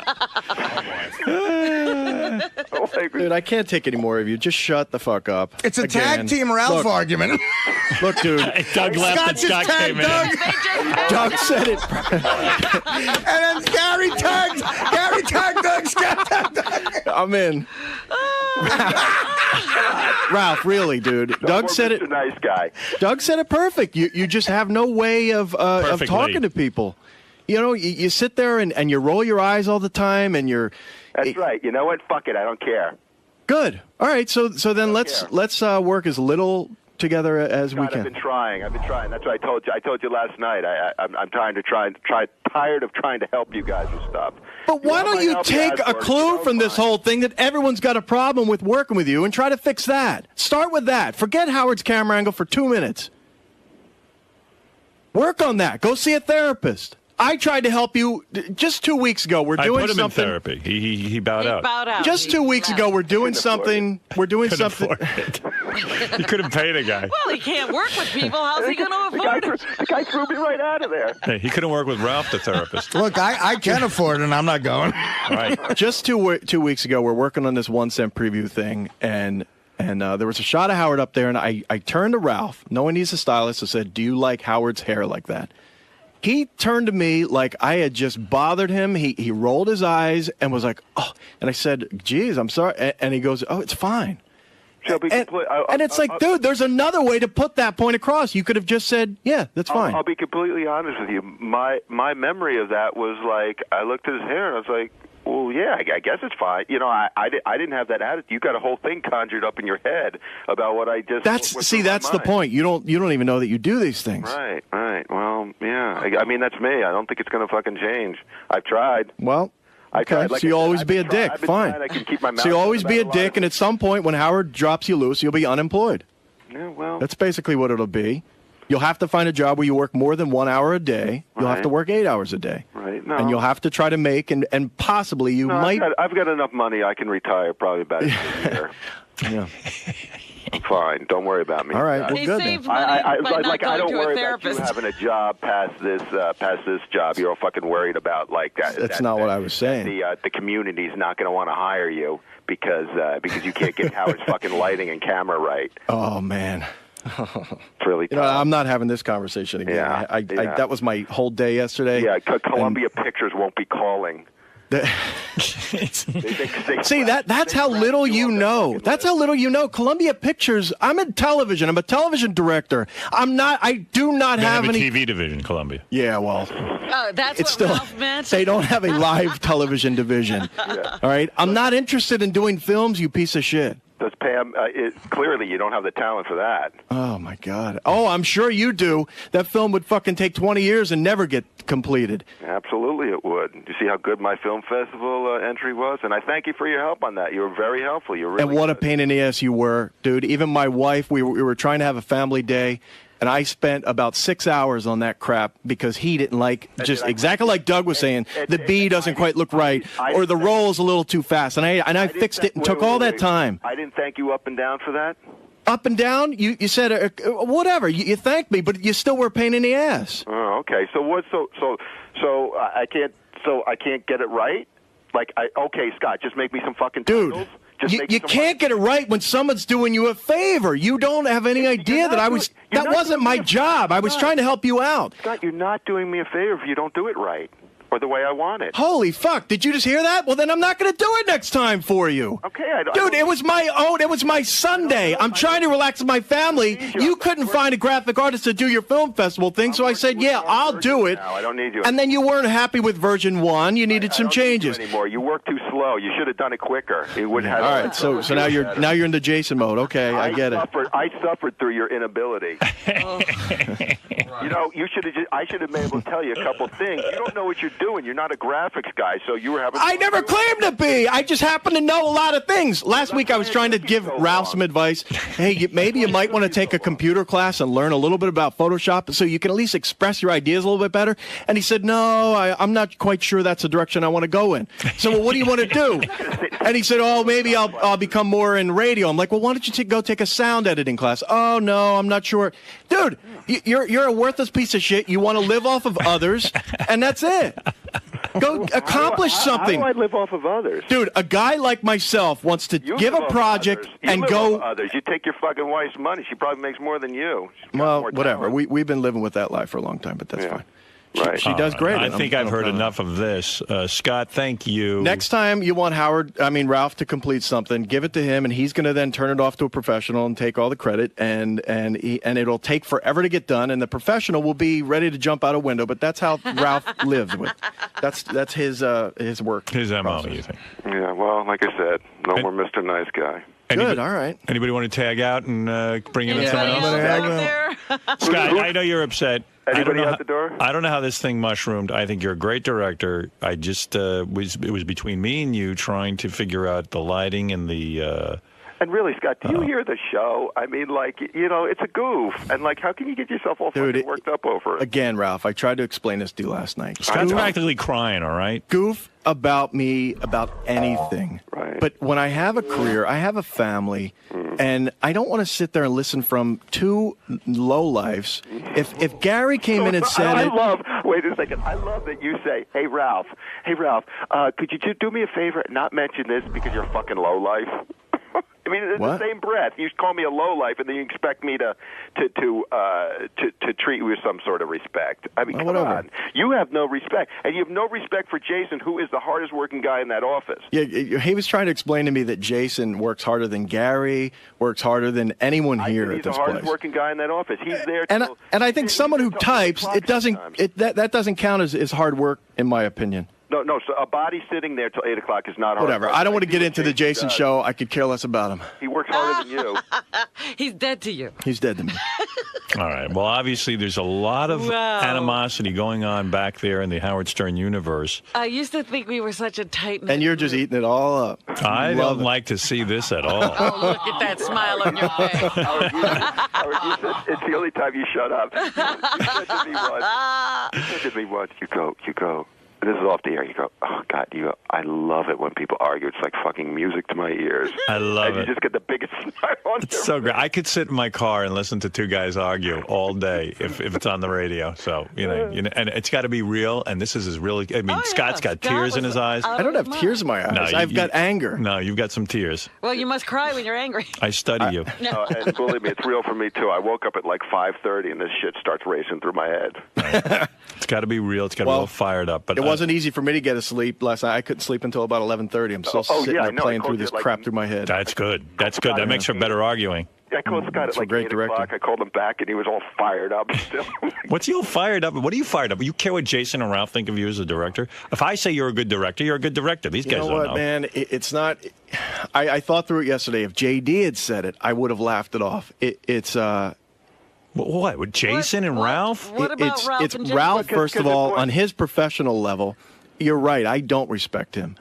And I don't want to hear it from him. But he knows deep down I'm right, so that's what he knows. He knows I'm right about what I'm saying, so that's why he gets upset. whatever. That's not true. Look, we're just talking about improving a camera angle and improving lighting. It doesn't mean you don't know what you're doing. And I'll get it right. I'll of course keep will. Searching for that.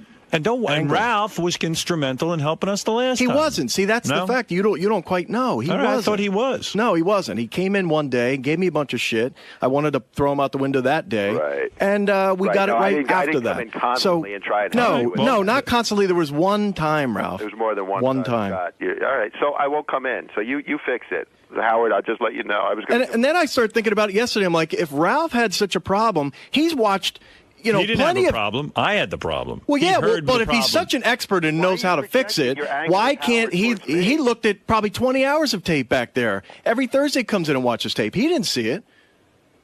So where's your defense for that, Mr. Stylist, Mr. Know-it-all of He wasn't Howard's upset. world? I was. And but wait, if he knows what you like, but he listened to me and he said, "Well, maybe I can help. Maybe I can help get to that lighting." And so did I. So that's all. So you guys should work together. It's fine. I told him, I said, what time could you come in today? You know what he told me? 10 o'clock. I'm like, well, that might not be the best time. I mean, Howard's into news mode at that point. And why don't you show up at 8? Maybe when we have a guest interview or something like that, Ralph. Scott, you asked me what time are you going to come in? I said 10. Ralph, I barely wanted to speak to you. You didn't tell me what time to come in. All right, let's drop this for a minute. I said that might not be a good idea. Did I not say that? The 10 o'clock might be a little late. You know what? There's no point in me coming in. You don't respect my opinion. I'm not going to fucking waste my But Howard does. Yeah, but you're not going to listen to me. Sure, I will. At this point, I want nothing to do with it. Go ahead. You tell me what to do. I'll do it. You want to know who has a couple of lighting suggestions, and maybe this is more of a... Wendy the retard? No, close. Siobhan. Hi, Siobhan. How are you? Hello? Yes. Hey, I wanted to, I just have a couple of suggestions. I used to do lighting for theater in college. Okay, come on in. In college? Well, you've got more experience than anyone here. Yeah, do you light the studio itself with the lights, or do you add the lighting effects in the editing? Oh, God. All right. Thank you, Siobhan. What is it, Gary? I don't want to... Now he's crying. Scott, would you mind working with Siobhan on this project? It's either Ralph or Siobhan. You take your choice. There's one other weird thing going on here that I guess I didn't see, which is I thought that it was really obvious that Jason is just breaking Scott's balls for the sake of breaking his balls, but everybody out there tells me that there's a thing between the two of them. Oh, definitely. I didn't know that. And I didn't know that either, that there's a genuine sort of underlying dislike that neither of them talk about. You know what it's like when you're in high school and you're talking to somebody and someone's giving you shit and he's the fat, pudgy kid and he's giving you shit and you're sitting there going, oh, my God, I want to fucking just kill you? You know what that's like? Yeah. That's what I get from Jason. You just want to beat him up and be done with it. Yeah. It's so great. Right, here's Jason. I'm out here. Why? Don't leave now. Let's get it worked out. What is it, Jason? Scott's looking for the nearest high school to stuff Jason in a locker. Scott's just got a major problem with me. And, he's, you like 90% of the time we talk and we're fine and I think we get along. But I had no idea you guys were at each other's throats. But he's got some thing with me where, I can't say anything to him. I can't disagree with him. I can't criticize him. Politically, I've heard you argue with Scott, and you do put up a very good argument. No, he doesn't put up a good argument. He takes over the argument. You can't get a word in. No, he gives you a good run for your money. frustrating. Yeah, he gives you a good run for your money. Howard, what if you tried to do your radio show and all day all I did is just yell and just keep yelling? You'd think I was crazy and annoying, and you'd shut my mic off. Well, that's what I want to do to him all the time. First of all, that's totally. You come to my desk. I never go back by you to start arguing. So I'm sitting at my desk, and you come in and you go, buh, buh, buh, then this whole argument starts, and you sit there, and anytime I open my mouth about anything, you get all angry, and you go, you're stupid, and you storm off, and Don't worry, it won't happen anymore. Good. You should stay on the television side, Scott. You don't even need to be in the office there. That's a good point. What are you going back over to the intern area? Again, because you don't know, Howard, you don't even know how this place works. There's a lot of interaction. I've got to go to Will for a lot of things. I've got to go to Jason for a lot of things. You know what? There is something that you don't know, and I swear to God, we should start taping this. I don't know if you're aware that there's a whole other radio show that goes on, a real radio show. Yeah. You hear I'm talking to you on this intercom? Well, Jason and Will and TV have this intercom as well. And while the show's going on, they're all yelling at each other, debating each other. It's the funniest fucking thing. No. By the way, almost all started by Scott. It's like we're sitting there, and all of a sudden I hear blaring out of this intercom, my God! See, Bush was right. It's not. That's not true. It is true. You know what? 9 times out of 10, we're giving them some information that we want to pass to you for the show, right. and a lot of it helps out. That's true. But yeah, like one time, like Scott started an argument in the office about politics or something, and it ends, and he leaves, and then an hour later, I get a call on my cell phone from his car. He's like, "I'm still angry about this," and he starts like screaming. I mean, he's a maniac. Yeah, I got that call last Because I can't believe how stupid you are. Well, why are you arguing about politics with everyone? Why don't you keep your opinions and listen to Rush Limbaugh and Bill O'Reilly? I used by to say yourself? I say at K-Rock, I remember going back there, and I would actually go, guys, no more politics. Yeah, I mean, it's a rule. cares? I can't listen, man. I mean, you guys. I disagree with you on everything politically anymore, and I have not come in here once. Well, so yeah, don't you tell just me. yell at me. You're yelling at Jason. You're busy fighting I'm with everyone. not. I haven't been just direct. Forget about all that other shit, man. Okay. What are you busy with the politics? You're not going to elect It's it to hard anything. for me. I'm sitting there, and you say something so So asinine. what? I've got to respond. But don't to it. argue with him. I don't. And Come that's in it here. too, you liar. Bullshit, dude. How many Dude, you arguments come and in the argue past with me 2 all the months? time. In the past 2 what do months, you not do? once. If I say something Not stupid, true. what do? You pick up and talk to Jason? Yes, that's what he does. You say something That's crazy. That's not true. Forget about it. So yell at me. right. Yell at the I'll TV come in and screen. yell at you. don't even have to come in. Yeah, Talk don't to the bother TV. Jason. He's trying to I work. do. Ask the guys in the man room. I yell at the TV screen all That's the time. okay. I That's yell good. right at you. Talk to the wall. Howard, you say one thing about politics, and that intercom starts blaring. You got to all right, concentrate so on your job. I guess right now you're trying to push my buttons again because you know this is No, not that's true, dude. That is absolutely true. Ask anyone. That's Steve. That's Will. They all sit next to the intercom. They hear you. How many times have I done it in the past month? Not once. I have my headphones on. Will has to tap me on the shoulder, so Scott's yelling about you on the intercom. All right, whatever, dude. I'll whatever. tell you, God. last night on the phone, Scott, I'm like, what did I do? Scott really does hate Jason. I mean, he just Yeah. spewed this venom about Jason to me on the phone, and I almost hung up on him because I really like Jason, and I just thought it was horrible. What was he saying? He's just the lowest piece of shit, lazy, bad bit. You know, every adjective you could. And I That's was pretty just like, accurate. Jesus, I said, Fuck you, man. Fuck you. That's what Seriously. You know.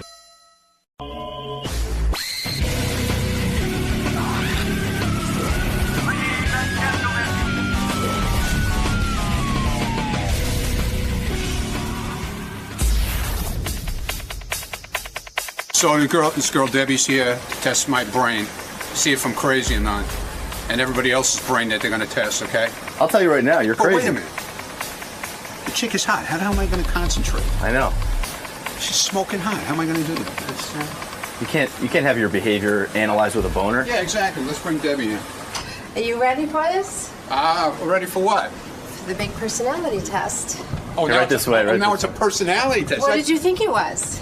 Sort of a behavioral crazy test. If I'm Yeah. going to see if I'm Well, not. it's going to test to see your mental health. My mental health? Yes. How am I supposed to concentrate? She's too hot. That's great. Debbie, how does this process go? What are you going to actually analyze? Well, we're going to analyze things from their personalities to things like depression, anxiety, the things like narcissistic personality disorder, dependent personality disorder. There isn't anything that won't be found out with this test. Is this a written game style test, or Well, is this more? it's a true-false 175 question test. It's highly reliable, highly valid. It's one of the best tests out there. So it's the most objective test we can find. Now, do you know anything about the subjects you'll be testing, besides Howard and Robin and some of the people on the air? Thank you. What do you mean? Do you know anything about their personalities going into this test? Oh, yeah. I mean, I'm a huge listener. I've been listening forever. So I know as much as anyone can know from listening to them on the radio. So who do you think early on is going to be the craziest? That's interesting. I probably should have thought of that before coming. I don't know. I have to be quite honest with you. It could be a dead heat. I mean, It they're could be all a dead crazy. heat, and the people that appear behaviorally more crazy, whatever word you want to use, may not be the ones who are actually underneath hiding something. So you don't know. It could be anyone. So let me just explain. You don't have to do any of that yet. I already failed. What we're going to be doing, this personality inventory is going to test you on everything there is to test you on when it comes to your personality disorders, anything that's in you, syndromes like anxiety or depression, or, if there's a mental health issue, it will show up on this test. Okay. And the reality is we all are something, on the continuum. We'll all have a little narcissism. We'll all have a little, it just depends where you fall on the continuum. So you don't want to try to make up for one thing because then you'll end up on a scale somewhere else. And so you want to, and also there's inconsistency scales in the test, so you might render it not usable if you don't try to answer as honestly as possible. Apparently, there's no way to cheat this test. I actually sent somebody an email saying, "Do you know anything about these tests?" And he replied, it's like, you know what? Answer is as much as you're going to do so. He said, answer as honestly as you can. He said, because you know something, they will find out where you're trying to deceive them. Yeah, he's right. There's these inconsistencies throughout the test. If you're crazy, you may as well just come out and say Yeah. crazy. So, Dr. Debbie. Yes. Is there a personality disorder associated with wearing like sunglasses indoors, like tinted? There is none that is diagnosable at the moment, Right. but we'll give it some thought. They might be odd questions, but you want to try not to second guess on how it's going to make you come out, right? You shouldn't worry about how you're going to. Right, and there's all sorts of inconsistency scales, so you just want to do your best to just say what you got to say. Understood. I think we're ready to roll. So, bye. Nice to meet you. Nice to meet you. And Thank you for my test. You're welcome, and I guess I'll be back with the results. Yeah, great. I can't wait. Okay, It's going to be nice good. to meet you. Bye, Howard. And you'll see how normal I am and what bunch of maniacs I work with. Steve. Greg. The experience. Overall. I'm trying to remember if I've ever taken anything like that. I don't think I have. Right.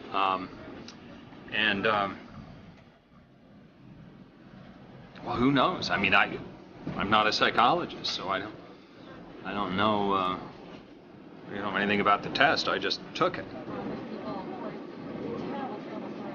Benji, you seem to take a little bit longer than the other. My nature for these kind of questions, it's like there's so many different ways to weigh them. Well, you're also, an admitted overthinker with things. I guess so. You're very he would considerate. take his time thinking and circling and question marking. Yes. Analyzing me. Yes. Right? Well, it was fun. Is this a hat you wear all the time? Is this the hat, or is it many different hats? Well, this one started about a year ago, then Howard complained about it, so I stopped. I like it a lot. So it just started again this season about a week ago. Interesting. Nice to meet you. I like it. I like it's a fun it. hat. It's very nice. Well, why is it interesting? Everything's interesting. Don't you find people interesting? Listen, you found it interesting looking at me during the test. Yes. What did you notice about the test? Did you? A lot of wacky questions. Well, you're a wacky guy, so Yeah, I'm sure. well, hopefully I answered the wacky questions right, but I don't know. We'll see. Why did you find it to be wacky? What just things you've never thought about your personality and? No, it's just like they try to keep bringing back the same kind of topics about different things, Well, it's looking for consistency. Yeah, exactly. Do you think this test will uncover anything that we don't already know about you? Well, I don't think I'm crazy, but a lot of people do think I'm crazy, so we'll find out, won't we? You look very relieved, Robin. I am relieved, because if they find me crazy based on that test, I won't mind. Fred? Yes. Do you have a similar experience? Was it enjoyable? I still think I'm okay. Otherwise, I'm sure that room was probably wired.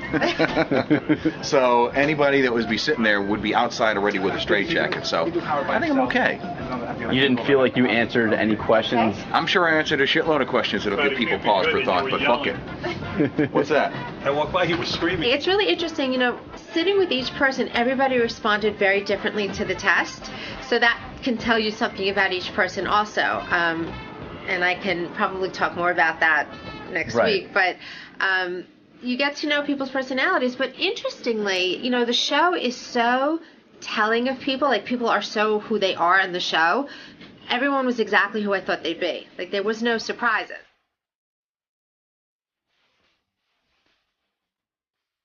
I fully expect the psychiatric exam to go badly for me today. Oh, my God. It woke me up a couple of times last night. I was like, well, today's my last day of being considered even sort of sane. We're doing that around 7 o'clock, so we got to get some betting going, too. See, I don't have that far to fall because nobody considers me sane. So. Do you think the person that's actually crazy will seek treatment? I don't. That's the problem. Well, if it's me, I will. You will. Because I think I'm fine. I would be shaken to find out I had all these problems that I'm not aware of, and I would go seek help. You know what? I admire you for saying that, because I do think you're going to test very poorly. And no Thank offense. you. Thank you very much Listen, for it is your who you are. support. It's who you are. And you can't help it. Why do I you love hate you. me? I don't hate you. I love you. I want you to get help. I think you need more therapy. I don't like all this running around in enemas and here we go. every minute. Even like the 15 Foundation. What's wrong with that? You're completely obsessed And with what? I'm obsessed with nothing. No. I have a lot of different interests. Everything is very intense. There's tremendous intense? frantic energy with all What of this. is intense? I don't know. Just stop it. You're making this up. Okay, see, you You're told trying me. to paint me. No, you told me to tell you things, and then I tell you, and you get upset anyway. So that's why I can't tell you anything. You're impossible. She says, "Tell me what you think," and then I tell her. If you're a friend, you'll tell me. I tell her, and then she tells me I'm a fucking bad person. Look, I'm worried about you. Worried? Yes. What has happened? I think after the psychiatric test is revealed today, But what was worrying you before? Are you saying you're worried about me in the psychiatric test? Yes. Are you saying you were worried about me before? yes, before. Before? What was going on? You're Was- frantically running back and forth with this California to Europe to I am God not knows where. running anywhere. And you all weekend you're busy, too busy. My cat is sick. What, was I supposed to not pay attention? That's not this. I'm not talking about this week. Well, things come up. I would have too been many- relaxing this weekend. No, you don't. You don't relax, and then you're busy with it, and you're consumed with this strict eating regimen. It's not a strict eating regimen. I eat the way I like to eat. I don't know what's going on. I'm just glad you had your head examined here. But listen, you are not going to be the worst person. There's going to be one person who evidently, according to the pyramid of this thing, 3 of us will be okay. And I'm not pleasantly- in that 3, you say. No, let me ask you something. Will you get help if you're in the two category? Well, if it surprises or shocks me, yes. Okay, good. Because you're going to be surprised. I'm guessing all of this. Suppose you're the top tier. You're like going to say, I guess I'll go back for that 4th day and... Well, listen, I can't do more than 3 days a week. I'm miserable as it is. I spend so much time in that therapist's office. I was there yesterday, and I didn't want to go. And then all of a sudden, I'm there, and I went, thank God I went today, because look what the fuck is coming out. Well, that's usually an indication that you need to be there. The Yeah. moments you really are resistant, Yes. I really don't want to go here, I'm too busy, you're giving yourself all kinds of reasons that you shouldn't go. Right. Means something's up. Right. And then I went in there, and all of a sudden, something was up. Yeah. Evidently, I was really irritated this weekend by a Really? bunch of things that went down. You're aware of some of them, because I had a discussion with you about it over the weekend. I don't know Uh-huh. if you know what I'm referring to. I have to think about Yeah, it. you have to think about Oh, I know. Okay. it. Right. Yes, so yes. I really was aggravated. But, look, I don't believe, honestly, I can tell you, today when we get the results of the psychiatric exam, I do not believe that I will be The top tier. In the top tier. I believe it'll be Ronnie the limo driver or, and I'm being honest, and it's, Ronnie doesn't like to hear this, is either, I would bet the farm on Ronnie the limo driver, but Natalie Maines wrote me a text immediately yesterday and said, she goes, I'd bet the farm that Benjy's way worse than Ronnie the limo driver. You know what? If Benjy is way up, if he's the top, I will guarantee you he answered the question so he could be. Right. I thought that too. That went through my mind. Yeah, he'd stick it up. Because he lied about his age and everything. Natalie has a bug about me because What? Because I said I thought I could hook up with her, but I think it's good to be confident with any She thinks chick. you're a fucking nut. Well, maybe because Possibly I an thought I asshole. could hook up with her. Right. That ain't the reason. Yeah, it is. All right. But I'm not the one craziest. I thought about it. So who do you think it is? Well, just based on Gary said it's a big shock. I wouldn't be a big shock to be the craziest. Look. And how crazy you are might be the Nah, shock. it wouldn't be. It wouldn't. It just wouldn't. Well, it then wouldn't maybe fit. it's me. But I don't think that's what Gary was saying. I think he said you're going to be surprised Nah. by the scale. Maybe, but What Gary has said, the shocking thing we're going to learn today about one of us, and this will be the person with the highest evaluation, that it's almost impossible to score such a high score in certain categories. You would have to be deranged, almost. And this test actually tests for bipolar, for aggressive behaviors, personality disorders, borderline personalities. I mean, this is a very thorough test. We're going to know. Unless it's coming out that I'm the most normal, he's gonna say that's a bigger shock. Well, I don't know. But I would don't bet. listen. I'll bet you on that it's Langford. You think Steve Langford? Well, that's what Ronnie said to me. He said... Well, that's what I just was coming in to say. Yeah, he said everyone's forgetting about Langford. I do not think Langford. No. I think Langford... Have you ever looked at into Langford's eyes and really talked to this man? Yeah, you're right. It's disturbing. But what about Fred? He's nuts. Have you ever done that with Fred? I talk to Fred all the time. Right. I have no problem with Fred. You have never really No, talked absolutely. to Fred and Yeah, I realized talk what's to Fred going a on? lot. You don't see what's happening there? No. Okay. Then you and Fred Dude, I the two. Maybe it was me and Fred because you two maniacs connect, huh? I remember the day I met Fred was with you when I met you the first time, and I spent the whole day with Fred, and all we did was we bonded the whole day. Nobody bonds with Fred. No, well, we did. He has It's an impossible. affect. He has an affect. Well, I guess we didn't bond then. I just thought we did. Well, I think we bonded, but according to Howard, we didn't. It's very hard what he to says bond goes. with Fred. All right, Fred. So who do you think will be the craziest one here? It wouldn't surprise me if it was me. You know why it could be Fred? I'd be glad if it wasn't. I'll tell you 'cause what, at least Fred. it would actually vindicate me somewhat from taking all this abuse for all these years. You know what, though, Fred? I'm going to tell you something, and don't be too upset by this. It really could be you, and I'll tell you why. Why would I be upset? All right, first of all, I want to preface this by saying I truly love Fred. Fred's one of the most talented guys I've this ever is met one in of my those life. butts before the shiv goes in. Right, Go ahead, the shiv's my going to friend. go in. I feel it. All Go right. ahead. I'm prepared. I believe you have serious mental disorders. All right. And that you... You know what you're like? What? You're like the guy on the mental ward. By the way, I just told you the same thing. Who acts like a doctor. That's Jack Nicholson over there. What flew over the cuckoo's nest? I believe Fred. You're deluded into thinking that you're a doctor. Fred had a very rough childhood. Very rough. Something I'm very privileged to know. Sorry and he about shared that. with me. Well, had I known then what I know now, I would have not shared any of that.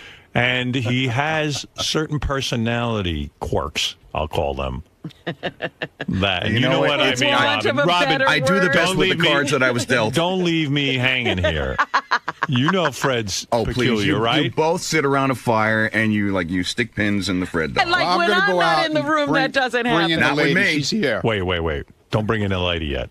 Well, outside. I'm going to get her. Oh, okay, go ahead. I'm going to go get her. You got to go get her. And by the way, Don't leave her outside. She might get angrier, and our diagnoses will get worse. all this speculation, Ronnie's a fucking madman. And if it doesn't show up, then I'll know the stop test is it. bullshit. I'm not a madman. You're insane. I'm not You're insane. You're the angriest guy I've ever bullshit, dude. You're angry too, and you just. I've never seen- I know you admit you're angry. We're but driving yesterday. What did I do? He knows. What the fuck? What did you do? Tell Robin what you did. What did I? Oh, The cab. yeah. What about it? What did you We do? went through that whole thing. We're driving along. Listen. You want to hear what happened? Yes. Okay. All right. So I drive every day in this city. Yes. Okay. And this lunatic never drives in this city. Right. Okay. So we're driving up Central Park West, and this south, and this guy in a cab decides he's just going to cut out. Uh-oh. But I Right. didn't stop. I just kept going. Right. And I said to him, I said to you, I was fascinated. I said, Ronnie, what part of you believes that you can continue like this guy's not going to crash into you? Right. And he said to me, I don't know. But he's willing to go. I'm willing for to go. it. And he's right, because I see these guys back off. I wasn't criticizing him. I admire his driving. well, He's why am I a fabulous driver. madman then? But your whole psyche is like one of like that's madness. No, that's how you have to operate in New York City to drive. That's how you operate. Professionally. If you drive like a guy like you that comes in once every 10 years and drives in the city, and he's going to jam on his brakes when that guy comes to pull out. Instead of going, he's going to jam on his brakes. Somebody's going to ram into him. And the cab is You going mean I would jam on my brakes? Yeah, exactly. Right. And the guy in the cab is going to keep going, laughing, going, "Hey, man, I'm on my way. Fuck this guy." All right. You know. We'll see the test. That's going to be All here right, soon. I don't care. You better go get her. I'm going to get her. I want to go look at it more than get her. The thing Right. is, nobody came out normal. Nobody came out completely normal. No, as far as that, we're gonna see. We got to Never see. said I was normal. Like some of it could be like slight neuroses. It could be, But everybody's got Everyone's got something. that sent the needle higher than normal. Yes, that is true. Howard, can you mandate a therapy session for the craziest person? No, of course I can. You can't. Listen, it's just like on Celebrity Rehab. These guys are horribly drug addicted, and Dr. Drew says to them, "All right, I need you to go into aftercare. You're a crazy addict." And they go, "No, I'm fine." Right. Listen. What if they agree to it now? Say, yeah, I'll go to one. Listen, you heard what Robin said. If she's that upper tier person, she said, I'm going to have to really realize that I might not know what the fuck is going on with me, and I need to go into therapy. So I would literally have no grasp of reality. we might even have her carted out of here in a straitjacket. It might take that, you know. Yeah. It might be that I'll have a meltdown. I don't know that it's going to be You know how, like, if you unmask the wizard, he loses it? Right. If I discover that I don't know myself at all, and things are revealed about me, I could just sort of disappear. All right. I got you a beautiful straitjacket, just in case. Something in Bejeweled. a nice You'll love it. fuchsia. Listen, when we come back, Robin, Fred, Benjy, myself, Howard, Steve Langford. Did I mention Ronnie the Mun limo And driver? you did not mention Ronnie. Ronnie the Mun limo driver. I think that's everyone. Yes. We will find out who's the most crazy. And evidently, according to Gary, who knows, there is startling details that you are going to hear. No hype. That someone's mind is really going to be blown. Sorry. He also said, each of us might get a little bit of a shock. Each of us will get a little jolt. Actually, I already know. You know what? Jason told me the other day because someone was coming by from traffic or something. We're getting a sponsor for Fred's Crazy Contest. He didn't say that. He did say that. He did? He said He was that. joking.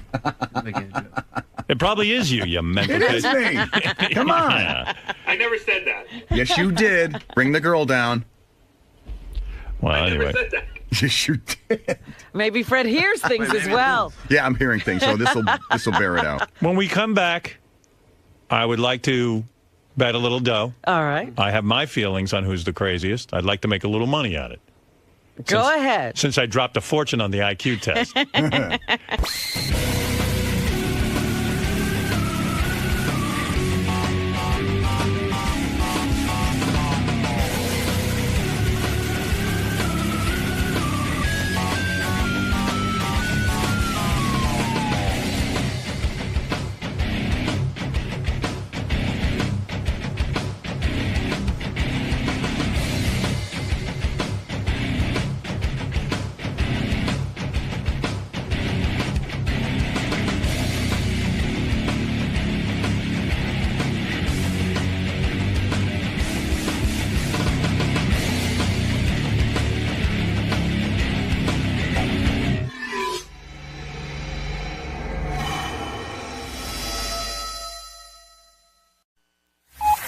This is the best of the wrap-up show. A recap and behind-the-scenes look with John High and Gary Dell'Abate. The best of the wrap-up show begins now. Hey, it's Gary Dell'Abate, Baba Booey. On Monday's wrap-up show, we discussed Ben Stiller as a guest, what a great guest he is, how he always comes in, he's an A-lister, loves the show, and he's pretty open about his life, and he tells us everything that's going on. We dig him. Check it out. And we're going to talk about Ben Stiller, longtime friend of the show, Ben Stiller. Yeah, he comes in to promote all his movies, and I think, listen, he's a big star. He likes us. You know, what more do you need? Now, he and Howard, seemed that their relationship was going someplace, and then I guess it dropped off. I thought Ben said something that was really telling and not a joke today. He said, yeah, you sort of dropped the ball. And Howard goes, really? I thought you dropped the ball. And Ben said, well, when I didn't get the wedding invite, I figured I was on the outs. And I didn't think that was a joke. I didn't think that was a joke either. Did you, Benjy? No, but I also didn't think I didn't think about it too much. You don't have a thought on it, do you? I did think it was a joke. How'd you think Ben looked today? Skinny and his hair. He had the funky hair. Yeah. Do you think a couple people said he seemed depressed? Oh, yeah, I got it. No, go ahead. Do you agree?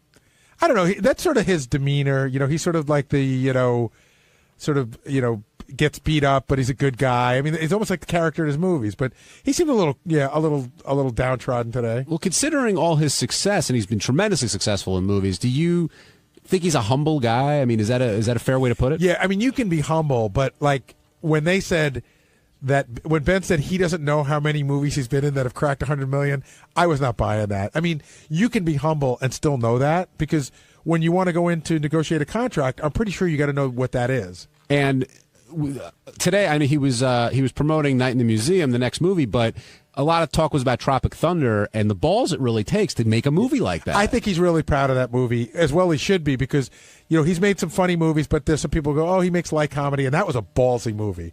And we were saying here today, imagine if you tried to make that movie and Sal was playing the black character instead of instead of Robert Downey Jr. I always said about that movie, the reason why I loved it so much is because that could have gone horribly wrong, and it didn't. It was really well done and well written. And he revealed that he'd been working on that for 20 years. Like, that was a long-time project that he really wanted to do, and it came out great. And, of course, Downey gets nominated for the Academy Award, playing a guy who's trying to get nominated for an Academy Award. I thought the second I saw that movie, I said he should be nominated because, again, that could have gone horribly wrong in the hands of another actor. And I thought Jimmy did a great job just hanging during that whole interview, and then piped in, in the appropriate places. Now, where was that? Well, I'll get to that. First, we got to get to Ben's marriage, which it seems like he's got a great marriage, 2 kids, everything's great.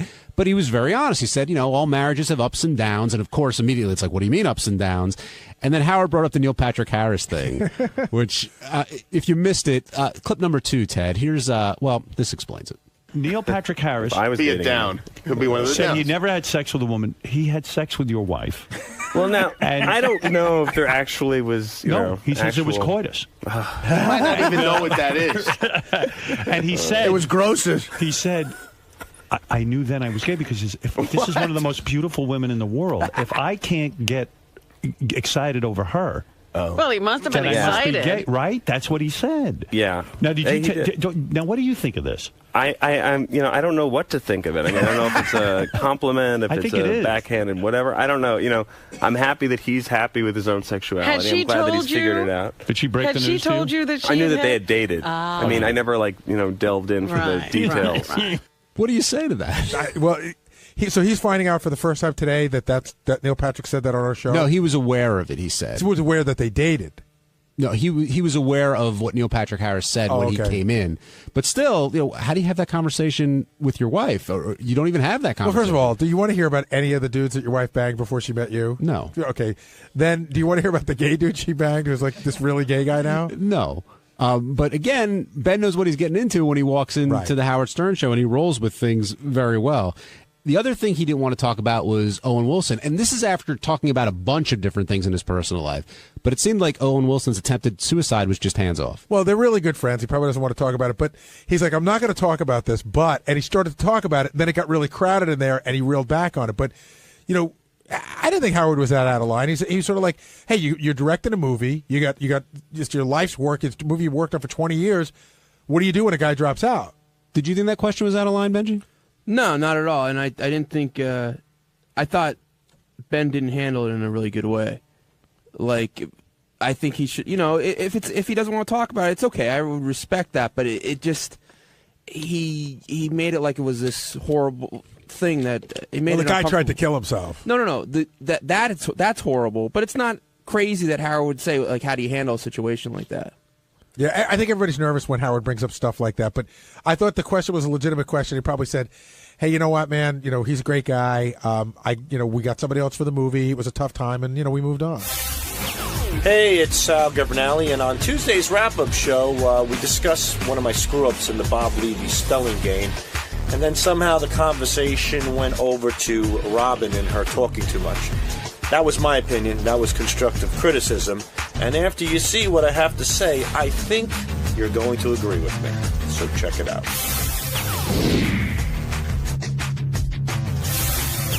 Sal, I'm glad you came down here. I see your stuff in your face. I'll give you a second. But I know you apologize for the misspelling and you blame Google and Gary and Robin and everything else, but ultimately you took responsibility for your mistake. No, in an argument where one's right and one's wrong, and it's Sal and Google, I think one is Sal, who was trapped in a pizzeria as a kid. Hostage. Yeah, hostage. And the other one is a company that recruits Harvard and Yale kids. So I don't know, Sal. It's I think a bad you summed matchup. up. I think you summed it up right there. But Sal, you did the greatest prank ever, you and Richard. It was vintage, you guys, Oh, and then thank you you, fuck Art. up 10 minutes later. So explain the fuck up. We don't care about the prank. Exactly. Why'd you blame Google? Talk about your fuck Because ups. when Google didn't work, I went to Gary. But did you take responsibility for it? The Yes, answer is no. absolutely. I do take responsibility. And, I did it in a way where when I wasn't sure about the word, I Googled it. But the thing is, at the time, I never noticed the top. It says, did you mean so-and-so? Right. I just I'll type in cemetery, and then if I see, and I'll scan the page, and if I see that spelling, I assumed I got it right. So it gave you all the hits on the other idiots that spelled it wrong. That's exactly it, right. So I found on Google all the idiots just like me, and I fucked up. Sal, when we were talking about it, though, a bigger issue came up, I think, which Gary alluded to, which is, Sure. I don't know, did you hear what he said? He said that you're telling Gary that he's your boss and Right. everything, and then away from Gary, you're like, you know what, I'm Well, doing just I fine. said on the air that I screwed up, and then when Howard just kept pecking at me, I said, this is a time for a good old-fashioned Baba Booey moment. But that's not what we're talking about. Yeah, we're this is talking something about different. You're off not the air. listening. People are I'm not- telling me off the air that you're going around saying, I let Gary think he's the boss, but I know who's Oh, running the show. no. I might have said it in front of the camera, but Gary, that's definitely not true. I wonder. so who I wonder if you didn't go to Thank the, you, Sal. Gary. I wonder if you didn't go to the Stuttering John School of Disrespect. No. Gary, you know more than I. Like, even today when we put a game together, I specifically break it down. I make sure that you know. Sal, if you're going to go to a Stuttering John school, I would never go to that school. No, you should go to the Stuttering John School of getting an insanely great job without any skills school. You know, you should go to the Stuttering John School of I can't remember where I put my wallet. You should go to the post Howard Stern job placement school because he's the fucking master of that. Gary, do you believe that Sal respects you at your job? I think for the most part he does, but I think Sal is one of those guys, you know, who will say whatever needs to be said, where it needs to be said to make himself look good. Well, I don't know about looking good. Yeah, he's a jerk off. Right, yeah. There, yeah. I was going for Two-Face. Yeah, but, you know, I'm a a jerk professional off. jerk. I'm Yeah. a jerk off, Yeah, too. but- So, you know, Sal, just say you're being a jerk off when you fuck with Gary like that. I agree. And you know what? It's funny. I wanted to bring something up about Stuttering John. In the beginning, I like what Stuttering John did, but it came to a point where it wasn't funny anymore. It was just browbeating. It got a little. Are you talking about me or anybody? I'm talking about Stuttering John. With anybody? With you. Oh. But with no, Look who's talking. I know. No, but I the think guy who built the wall of teeth in Times Square. And I loved what John did and stuff to certain degrees, but I felt like it just wasn't funny anymore. It just was like it was mean-spirited. And believe it or not, I'm trying to pull away from that. Today, it's been a while since I broke Gary's balls, but when you have like Howard looking at you, I feel like a third grader in the principal's office. It's rough getting yelled at by Howard but because sometimes it's impossible to win an argument because he's a good grasping arguer. for straws, and sometimes you just got to own up to it. And I did, but you know, I'm grasping for straws, and he's giving me that look. It's like the fucking, you know, it's like the Wizard of Oz looking down at you with the flames coming up and Sal, everything, and I'm shivering like the lion, and all of a sudden I'm just like, where do I go? Oh, okay, Baba Booey. Sal, do you? You know, he's my saving grace. Hold on. sometimes. Deflection. Do you right. understand why Howard was so embarrassed yes, and because upset? I made him look like an ass, and you don't make Howard look like an ass on the show. I mean, I screwed up. The guy is running a show. He's doing the best he can. He can't stop and think, you know, and cover everything. He's running a show, and then all of a sudden, it's one of those things he glanced over, and I made him look foolish. Now, will you be insulted if you get an email tonight where Beth said you put a post-it on your computer and you should check Webster's dictionary? No, I won't be. But another reason he was mad, Sal, But that was funny. From a comedy point of view, was it ruined the bit. Right. It ruins the bit Sure. if we can't spell too, you know, although Levy spelled existence EXF, I think. But, I mean, so he looked really bad, but we look stupid too, so the bit is destroyed. Well, we're one big happy stupid family. I was stupid. No, we're not. And the first thing we have stupid cousins. And the first thing Cousin Sal. the first thing you said when you walked in there was, "I know I'm stupid. I know you just." Do you feel like Howard just wanted to go down that road? Yes, I wanted to kind of like cover my tracks by saying what he would say, so he would get it out of the way. How did you know? How did you know what he was going to say? Well, after a while working here, you kind of get the impression of what's going to happen. You know, you kind of get a feeling of what he's going to say, and I knew what he was going to say as soon as he saw that, or whatever the fuck it is, and he called Gary, and Gary said it was. I knew. I mean, my heart just sunk. And I said, here it comes. Here comes the beating. It's been a while. And I walked in. It's actually been a few days. You know. And it was like going to Bogey Land, like from March of the Wooden Soldiers. And I walk in there, and then sure enough, he just... Sal with a great Laurel and Hardy reference. Yeah, I was a big Laurel and Hardy fan. And you smacked Robin a couple times, too. It is like going to Bogey Land, though. It It's is like once in a while. Buster Keaton and Seven Brides. It's like Harold Lloyd hanging off the clock. With Robin... Look, I like Robin. I'm not going to be one of those guys. I love Robin, but I like Robin, but she's got to know her place sometimes. I mean, what is her place? Well, yeah, what do you know mean what I by mean? Well, there's a pilot and there's a co-pilot. Back of the bus, Sal? Is that what you're saying? No. That's a long time ago.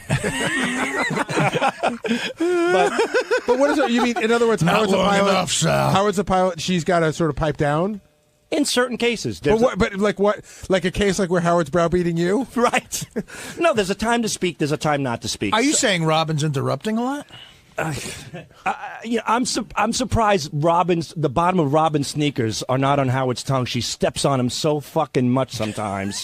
I She doesn't have track mark. I'm surprised she don't have the track marks all over his fucking face from her Reeboks, because she sometimes just keeps interjecting. It's like, hey, you're going to fucking spew your garbage at 10 o'clock for 45 minutes. Get it all out then. Hold back a little bit. You're calling the news garbage? No, That's I'm spewing? just a figure of speech. Spew her stuff or whatever. I feel like we're all like cannibalizing each other now. Like we're all like this. Well, we're not. But we're all like, he's yelling, Artie's talking too much. He's yelling, Robert's talking too much. I feel like come on, we used to be a family. What happened? I'm trying to. This is family, Gary. Do you mean we're all eating each other? It's a dysfunctional Yeah, family. I know, but I feel like we're tearing each other down. I know. Well, But listen, even Artie agrees. It is weird, Garrett. Lately, there's been negativity on the Howard Stern show. I can't believe. No, I mean, Robin. So wait, you said at 10 o'clock Robin should do her thing. So from 6 till 10, do you think she should just sit there? No, knowing that she's got the last hour. No, but she should know her place. Like she's like the number 9 hitter. To me lately. I mean, if I love Robin, I'll give her constructive criticism right now. I thought you said. All right, you want me to tell the truth? No. You didn't say. I love you didn't Robin. say- you this said- is not a diss. This is not negativity. Let's hear what he has to say. What do you have to say? Hold on. I admire Robin. I look up to Robin. I pinch myself every day that I'm working with a great person on the Howard Stern show. You look up to Robin because she's taller than you. But if I may give her some constructive criticism, like she would for me, somebody you care about. Okay. What is your constructive criticism? Slow down on chiming in. Slow it down, Robin. Slow it the fuck down. When there's a guest on and Howard's mid-sentence in the question and she chimes in and she just demolishes that question with something from left field, sometimes it makes my hands crunch into a fist. Just take it easy on chiming in so much. Think about what you want to say. Think if it's that important to interrupt Howard Stern when you say it, and then take the approach, whether you're going to do it or not. She has a tendency sometimes to get real. She's become a pig on the mic. The micro, like a hog, hogging it up. Just take it easy. Don't be so piggish on the mic. When did you start? Slow it down. When did you start feeling this way? Jeez, 1982? No, I would say, recently, about 7 months ago, somebody sent in an email, and Howard read it, that Robin is chiming in a lot. She's not chiming in, she's stepping on Howard a lot. And Howard read it, and I remember that week, she really piped down a lot. And you know what? She was brilliant, and I loved her, and I still love her. But she's got to know her role. You can't have too much of everything. You're going to turn people off. Slow it down, Robin. Just slow it down a little. And I mean that from the bottom of my heart, in a kind manner. Just take it easy. So let me ask you a question. The 28 years or 28 or 29 years of chemistry that Howard and Robin have together, you're saying that she's veering off from that? I think she's really good at what she does, but I think she's becoming so confident that she's Robin Stern. You're Robin Quivers. You're the sidekick. You're the co-pilot. Wait for the pilot to make the move, and then listen to him and know your role. Know your place. You know what I mean? Hi, this is Fred Norris of the Howard Stern Show. Guess what? On the wrap-up show for Wednesday, we had a very exciting talk about Jesse James, the outlaw bike builder. We spoke about what a great guy he was. We spoke about how he was willing to build Howard a custom-made chopper, which could run up to $100,000 in cost. We talked about, this is almost as long as the wrap-up show. Why don't you just watch it instead?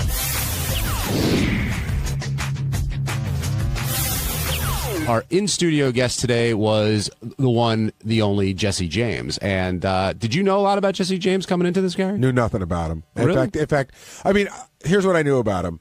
That he used to be married to Janine, that he had something to do with motorcycles. I wasn't sure what. And that he's married to Sandra Bullock. But my first hint that he was more than just a guest came when our very own program director, Tim, came in and said that was his hero. He said that, he goes, "You're my hero." And I didn't understand exactly what he meant. And now as everyone called in, I realized, like, if you're into motorcycles, he's the guy. Well, it's not only that, Gary. That's when Tim encountered you. You didn't see Tim jumping and running down the hallway to get to see Jesse James. I mean, he was just he had stars in his eyes. Yeah, he said Tim told me he was nervous meeting Jesse James, and I was a bit of a dick. I felt really bad. He goes, "Jesse, I just got to tell you, you're my hero. You're unbelievable. I think the world of you." And I go, "That's so funny," because that's what he said to Arlen Specter last week. Because it's true. He likes Arlen Specter, too. Now, does Jesse James come off as a badass at all? No. I mean, Again, I didn't know much about him, but he's got a really good vibe. He just seems like a good guy. He's like sort of, I read the notes on him, and I see he's been through some crazy shit, but, he doesn't look like he's going to kick your ass, except for all the tattoos going up and down both arms, but he seems like a sort of a gentle guy, and I don't know, I thought he came across as really nice. And Tim wasn't the only one who was excited. Fred was happy about it, and I think Fred's going to drop by, but Robin was also very excited to meet Jesse James. Is that the titties were out for him? Is that what the deal was? That's the rumor that was going around. I don't know if there's any truth to that. The truth is the titties were out. Whether for him or not, I don't know. Right, that may not have been the reason, but had you seen him at all on Celebrity Apprentice? No, in fact, I only heard a couple of clips. I heard one clip that JD had pulled for when Dennis Rodman was here, where Dennis Rodman went off on him. So, in fact, I thought I knew what he looked like, and I was completely wrong. I don't know why. I thought he was Ricky Rackman. You know what I mean? Like, that's the vision I had in my head. Jesse James, I don't know, all those West Coast guys that were married to porn stars. So I probably couldn't even pick him out of a lineup before today. But again, really nice guy. I mean, he's a lot different on Celebrity Apprentice based on the way they put it together. And you got to hear, he spoke more here than he did in the entire season. And I thought he was pretty charming. Did you like him on the show today, Benjy? Yeah, I think he was very likable. It was funny. I like how pissed he got at Ralph, though. It was like he's such a nice, friendly guy, but like Ralph really got him. Like he looked like he was like ready to start punching someone. Well, one, that's Ralph's expertise, as we all know, and two, you don't want to mess with this guy, and he talked about that a little bit. He doesn't want to put that out there because he's challenged a lot, because he's known to be a pretty tough customer. Takes one swing at me, I'll have all that miscongeniality money. And miscongeniality too. Exactly. Don't forget that. Now, before we get to Sandra, we got to talk about Janine. He didn't really talk a lot about their marriage, but you could tell it was a rough ride. Yeah, he kept calling it his nuclear disaster, which is, you never want to have your relationship referred to that way. And I thought that the line really hit it on the head. Howard goes, "It must have been great. You're married to this porn star." And he goes, "Dude, everything isn't the way it looks when you see it," and that spoke volumes about it. Yeah, if you missed it, well, actually, I'm sorry. I don't know if you have the line. Yeah, I think I have the line you're talking about. Here's I think this sums it up pretty much. Hit it, Ted. Was it weird for you being married to a porn star for a while? Like, I mean, is it that like guys think that they can have their way with your wife, and I think it she'd been retired for like 5 years, right?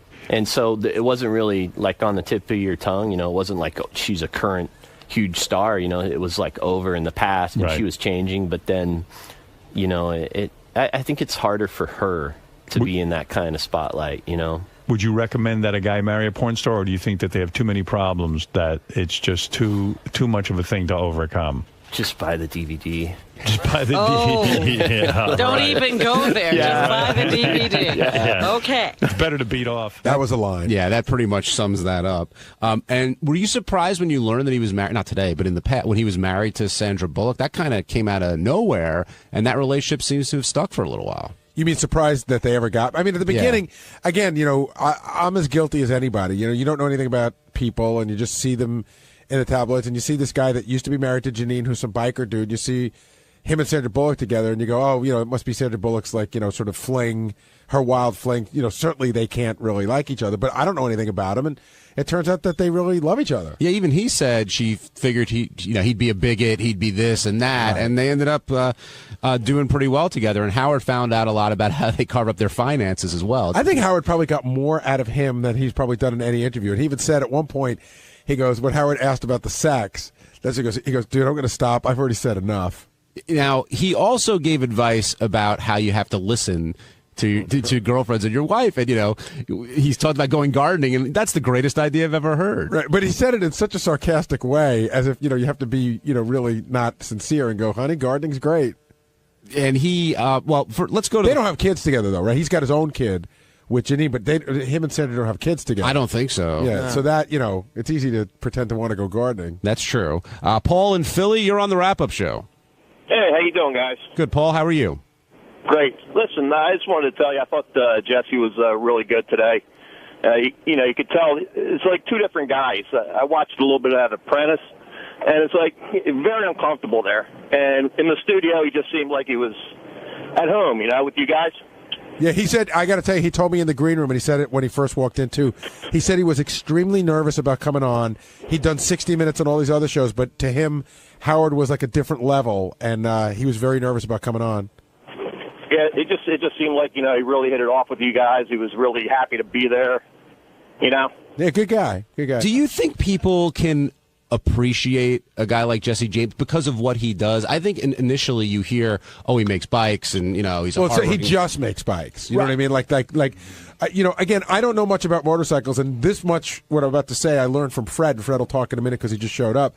But I didn't realize that to me a motorcycle is a motorcycle, and that there are guys who make motorcycles that's like a piece of art if you're into motorcycles. It really is. I mean, it's one of the few things that you can buy. I mean, when he was talking, he said the most expensive motorcycle that he made was $300,000. When you think about a handcrafted, personalized motor vehicle for you, that's a bargain. I mean, if you can afford $300,000.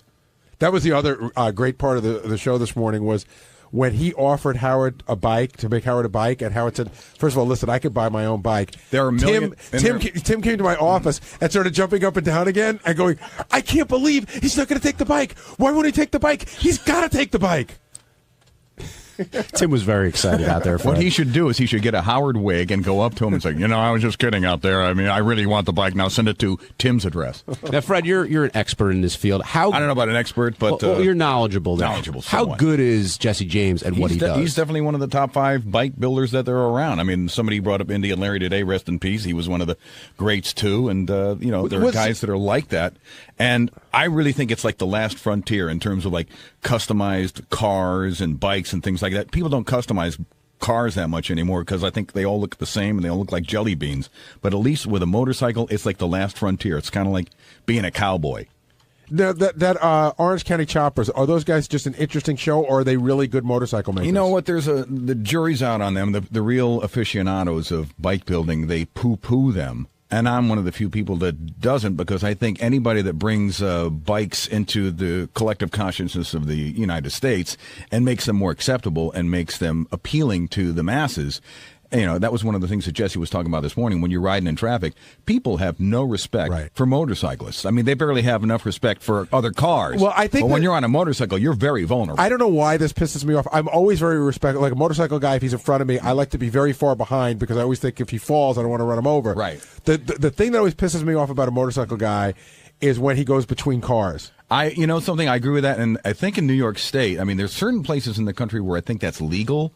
I don't think in New York State that is legal, and I agree. I think it's a dangerous practice, and I think people should not do that because it freaks people out. Well, also, you can't. A motorcycle guy, like on the highway, they always show up in your blind spot when they do that. Well, that again, it's like that comes down to bad motorcycle riding. I mean, I used to ride a lot when I was like 14, 15, 16 years old. I rode a motorcycle before I ever drove a car, and I got a motorcycle again about maybe 10 years ago. I hadn't ridden in years. Maintained my license, hadn't ridden in years, and I, when I decided I was going to go back, I signed up for a motorcycle safety course, took a series of lessons, read a lot of books, and that's one of the reasons I feel fairly confident when I'm riding on the road, because they'll teach you where not to ride in the blind spot, what not to do, the stupid things that you can do to get yourselves in the trauma unit. All this talk about safety, so that brings me to a question. You've known Howard longer than me. Mm-hmm. Is in your time with the show, was there ever any chance that Howard's getting on a motorcycle? Not unless Bianca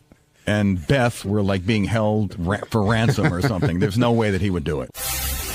On Thursday's wrap-up show, Sal came by, and I don't know how it came up, but we got started talking about Robin again. And Sal at first was trying to explain himself, but then he broke down a little bit, and it led to a lot of good conversation, a lot of controversy, and Robin eventually coming in here to confront him on what's going on in Sal's mind. And I've been trying to figure that out for 3.5 years. But it was a good show, and watch for yourself. Why are you so glum?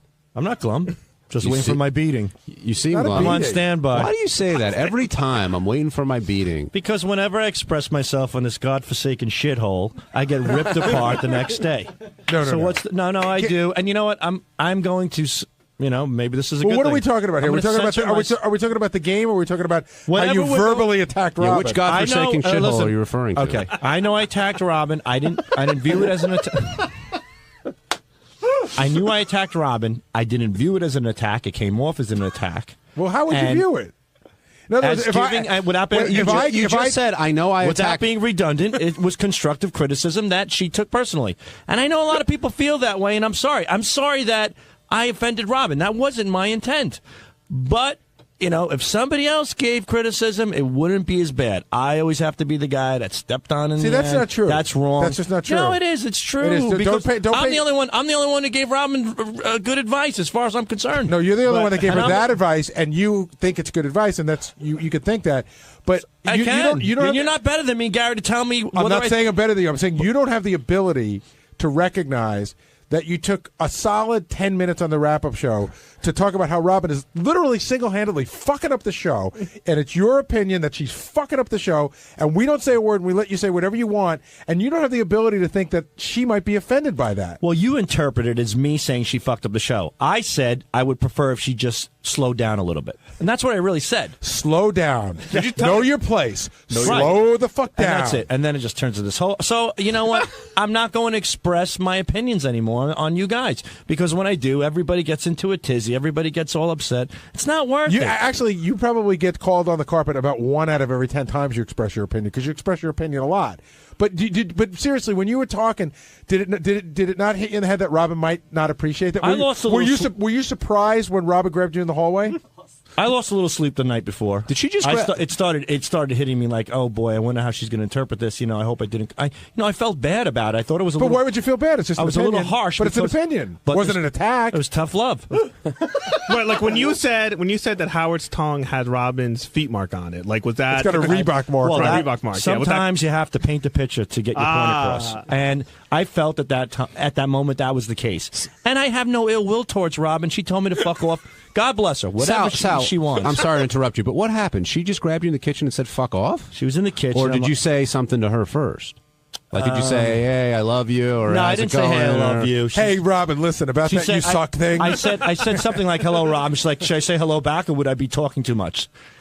And and you go, "Really? What do you mean?" And I said, "Really? What do you mean?" I really did. And Just in she's case. like, and she goes, "Sal." I'm like, "Robin, you know as soon as I said that, and I do, and I said it on the show too." She goes, "Love you, schmuv. You don't start with that bullshit. You know, just because you have," and she really laced into me. She's like, "Just because you have problems at home and blah, blah, blah, and you have the ability to stand up to your wife and you have issues with women, you think you could take it out on me." I'm like, "No, it's not. That's not the case at all." I go, "Robin, that's not the case." I go, "I just want to let you know that in certain circumstances, I think you chime." And she's like, "Fuck off." And she turned around with her cup of celery juice that's going to go up her ass in the next 5 minutes. And I said, "Robin, I go, let me." She goes, "Take another step. I'm throwing this in your face." And I'm like, "Whoa," you know. And that was it. And you know what the greatest part is? I feel the thing is, I really feel bad. I don't like to have tension between people, especially your coworkers and your friends. I feel bad about it, but it bothers me. Like I don't know. Like I expressed how I felt, but it's not worth it. I don't think you expressed it in a way that somebody would like. You thought it was constructive, but it really did come across as a bit of an attack. And my favorite part, by the way, is how you made a point of telling us that day, "I'm not going to be one of those fucking assholes that says, 'I love you, Robin,' but," and all you've ever said, starting every sentence, including when you saw her in there, was, "I love you." Yeah, that's true. But I said that I'm not going to be an asshole that says, "I love you," but because I really do love her. Like, I'm not going to be a liar. That's what I meant. Like, after, you know, on the show I'll take 500 shares of Logistics, please. You need a decipher from like the Da Vinci Code to figure out what Sal means when he says shit. When you get caught in a conversation with Sal, I do understand why he was so successful at selling stock, because he really tells you. Like sometimes I would walk out of there confused. Well, that's because he says 3 different opinions that often contradict each other in But one they're statement. not. I said what I meant. What? And Robin walks all over Howard? That I care about Robin, but I felt lately she's been chiming in too much, and I meant that. I expressed it in maybe in a harsh way that she took offense to it, and I'm sorry that she took offense. Can I because just I don't like the tension. I do like Robin, and I think she's great at what she Assuming your does. criticism comes from a sincere place, did it ever occur to you that maybe a 25-year broadcasting veteran didn't want to hear the opinion of a stockbroker? More like a 5-year listener. more like a 30-year veteran. Robin's been on there for like 30 years. A wise man learns from a fool. Fool learns from no one. What? It's exactly what I said. If you guys can't go ahead. Say that. Wait. A wise man learns from a fool, and a fool learns from no one. So that means there's always something you can learn, whether God. No, what it means is okay. a fool has the inability to learn nothing, but a wise man should listen to the fool. Yeah, you can learn from a fool's mistakes. You can learn from a fool and a fool's actions. But there's always advice to be given. So who are you in the scenario? Who are you? Unfortunately, I'm the fool because Robin has the experience. So I'm putting Robin on the pedestal here.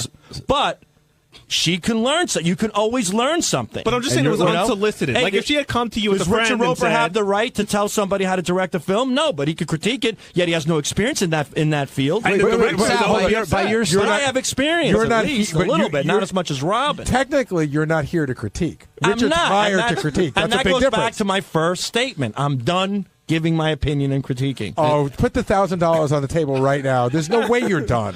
And as much as it pains me, I'm done. You're not done. Honesty is dead. And you're the fool, and you've learned nothing based on your analogy? No, a wise man learns from a fool learns from no one. So who have you learned from? I've learned to keep my mouth shut. I've learned from this fool myself, I guess. Jack in Long Island, you're on the wrap-up show. Yeah, I think that's an Aesop fable or something. Look it up. It's on Google. Yeah, hi. I'd like to talk to Sal about what's going on with him. Oh, this is Ronnie Munt. Who? I could tell. I could smell the Metamucil coming off your skin. Yeah, well, hey, dude. Yeah, I can you smell know what, it. dude? You do Hold this. on. You do this Yeah, every time. Take that diaper you have around your ass and wrap it around your mouth. You do will this. please? You do this every time. You cause trouble for yourself. I do. And then you cry like a baby. I'm not crying one bit. I'm just learning my lesson. Now you did it with Robin. Then I you didn't walk do around anything with sulking Robin. like a little baby. Ronnie, I'm not being a baby Jack, here. I'm learning, Ronnie, like that a little I shouldn't baby, express a little myself because you get in freaking trouble. Baby, man, you don't quit. Baby, just the Go opposite lock of a yourself- very, very old person. Go lock yourself Oh, is this in your Jack? room, like I told you a I'm long sorry, time Jack. ago. Go lock yourself in a room there.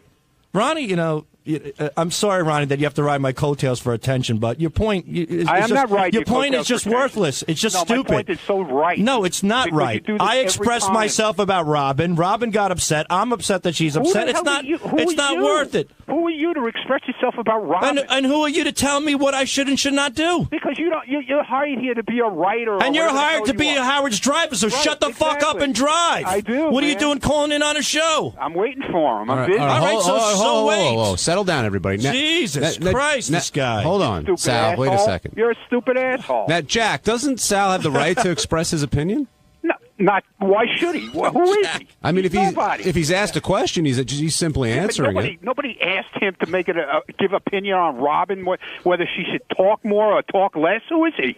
He's nobody. Robin's All right, here. hold off on the break. Robin's here. Benjy, can you come right here, Robin?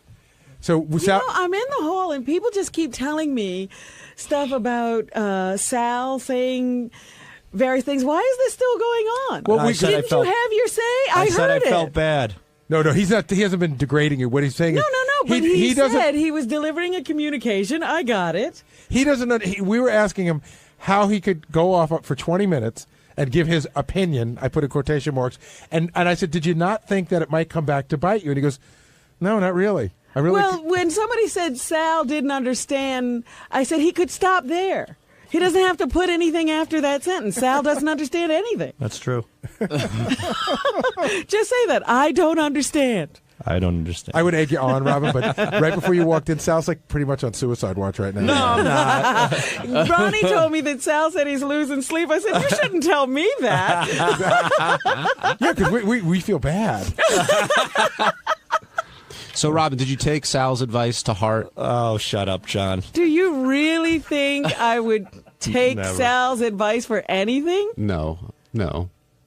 But clearly, I mean, you yelled at him in the kitchen, so something must have bugged you one way or the other. Sal isn't attacking me. Sal is attacking all women when he talks That's to me. what she said in the and email. that's what I don't mind an attack on me. Like I said, when he said Artie did something wrong, it was Artie did something wrong.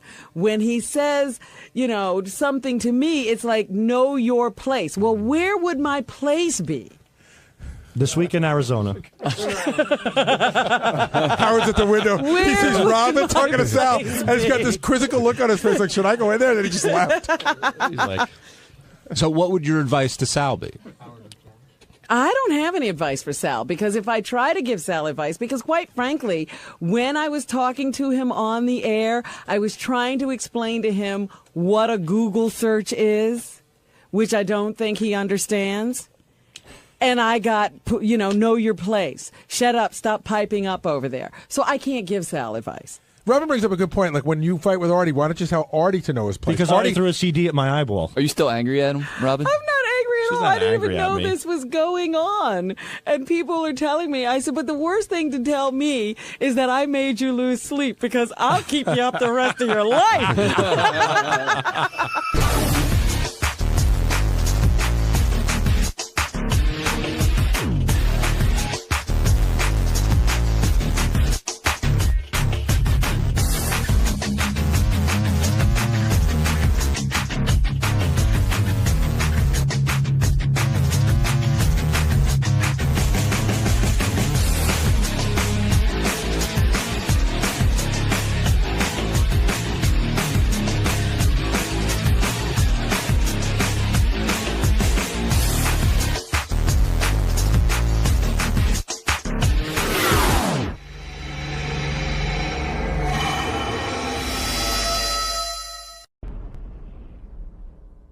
Hi, this is Richard Christie, inviting you to watch my new television show, Howard TV's Interview with a Porn Star. I was very promiscuous. On the show, I interview some of the most talented and beautiful women in the adult film business. When I was about 18, I met up with Ron Jeremy.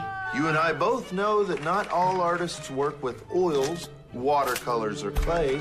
No, sometimes they work with vibrators, dildos, or rubber fists. Did you write all that yourself? Howard TV's Interview with a Porn Star. New episodes premiere every week, only on Howard TV On Demand. Turns me on knowing that I'm turning on other people. Weird for you? No.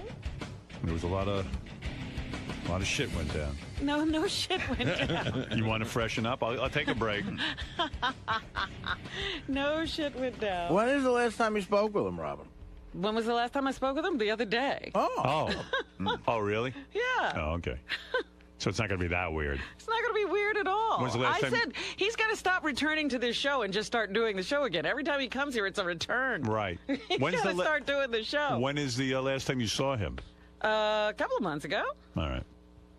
If it's weird for you, just wink at me twice and I'll throw him the fuck out of here. Oh, it's already weird. No, that's a Tell him- twitch. all right. Tell him to go home. Robin just became Mel Tillis.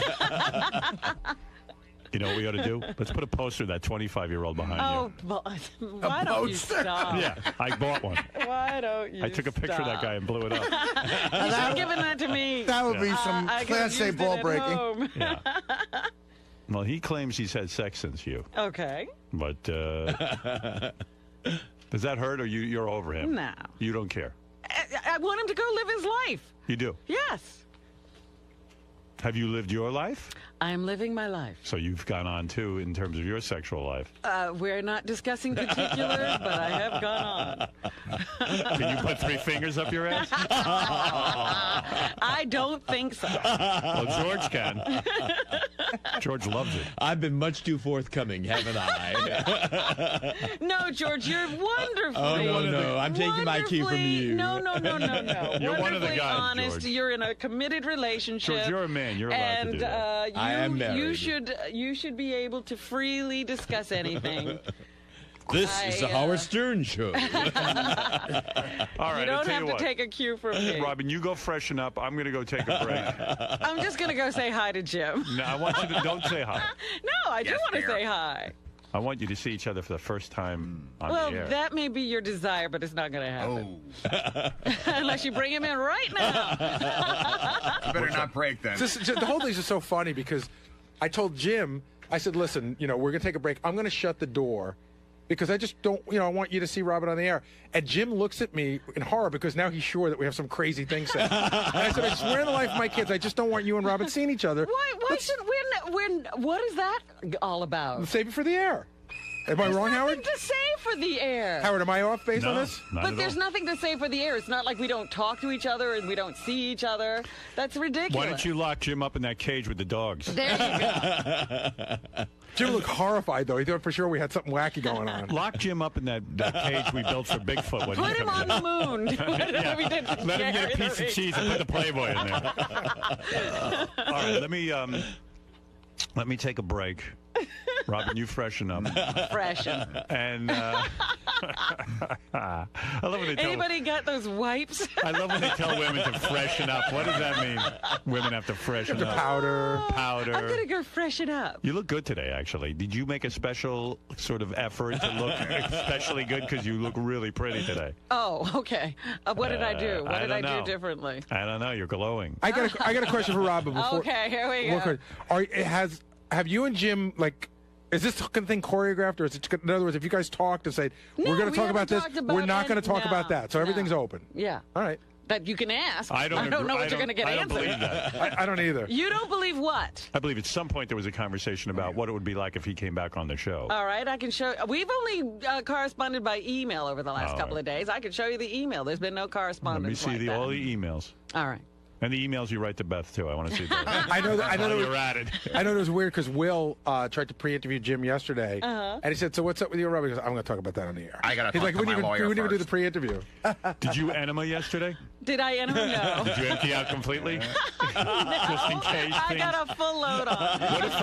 What if he walks in here? And I will do what? You shit your pants. Now, what if he walks in here and suddenly he looks at you and you look at him, and now all of a sudden he has feelings again, like what happened on The Bachelor? I hope Fred has the appropriate music. Like what happened on The Bachelor. The guy had a change of mind, right, and then wanted back his old girlfriend.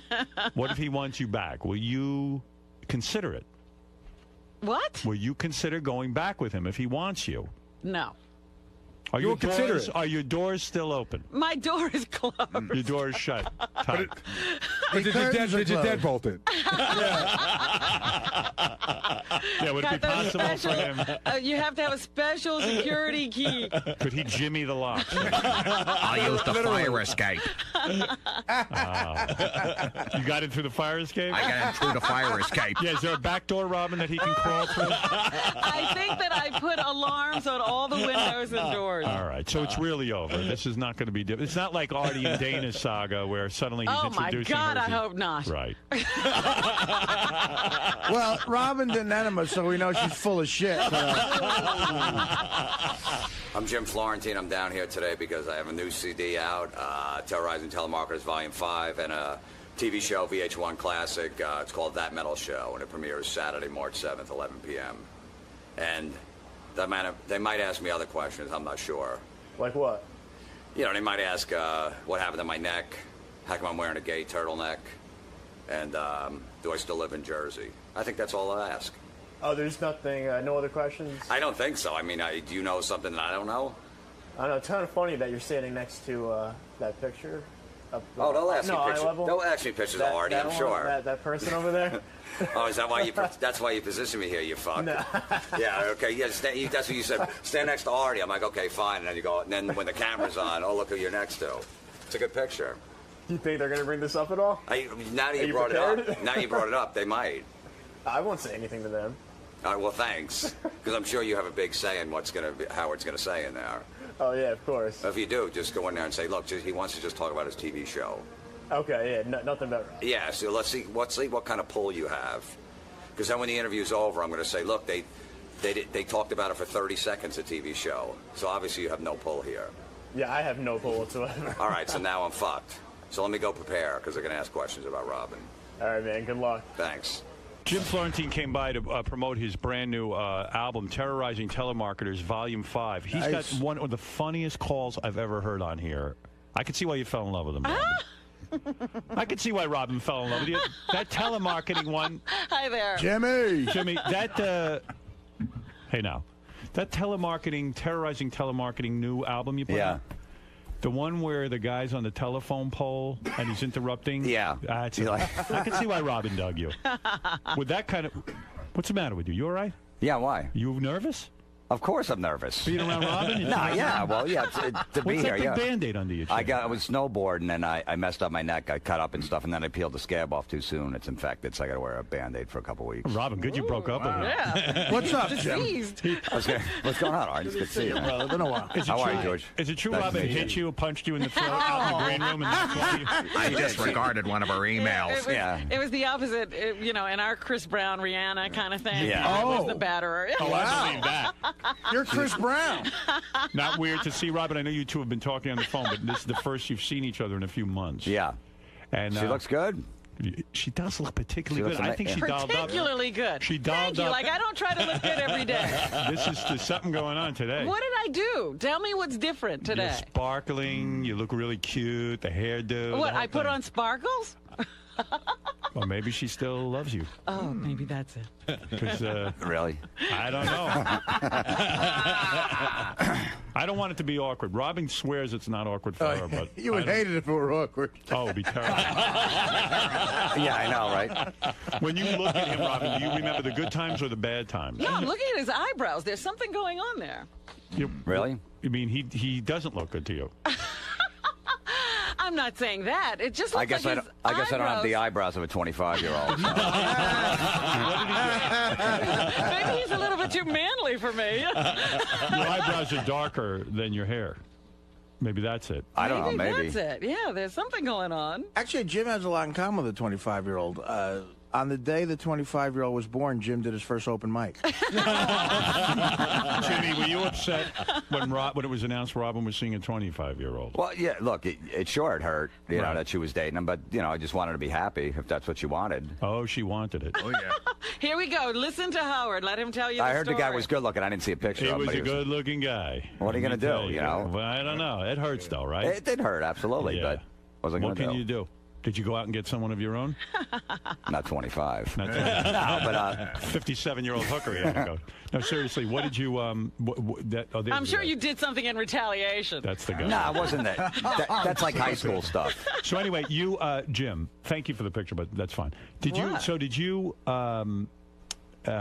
You're okay with this being here with Robin now? I know it might have been awkward for a while when you guys first broke up, but now we're okay. Okay, right? Yeah, I think I made a bad decision trying to come back on the show a little too early, and I was like, you know what, we need a little time to make sure everything's okay. So I just postponed it, and I think it's enough time. We talked about it, and we Why were both would you? good You with know, it. I think the problem, if I may get into it, was that you didn't really show the true side of yourself to Robin. He keeps saying. I know. Well, here's my theory on it. Okay, and I don't know. Robin's You never have a discussed theory, it. but you have no idea what went on between the two of us. I know that Jim had to be on such good behavior around you. It might have driven him insane. Right.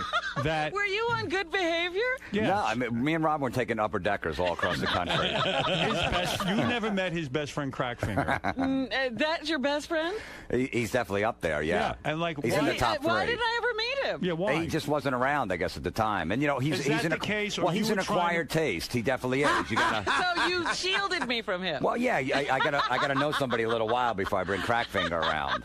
How long? We knew each other a long time. Yeah, but he has to be 40 with his wife. years.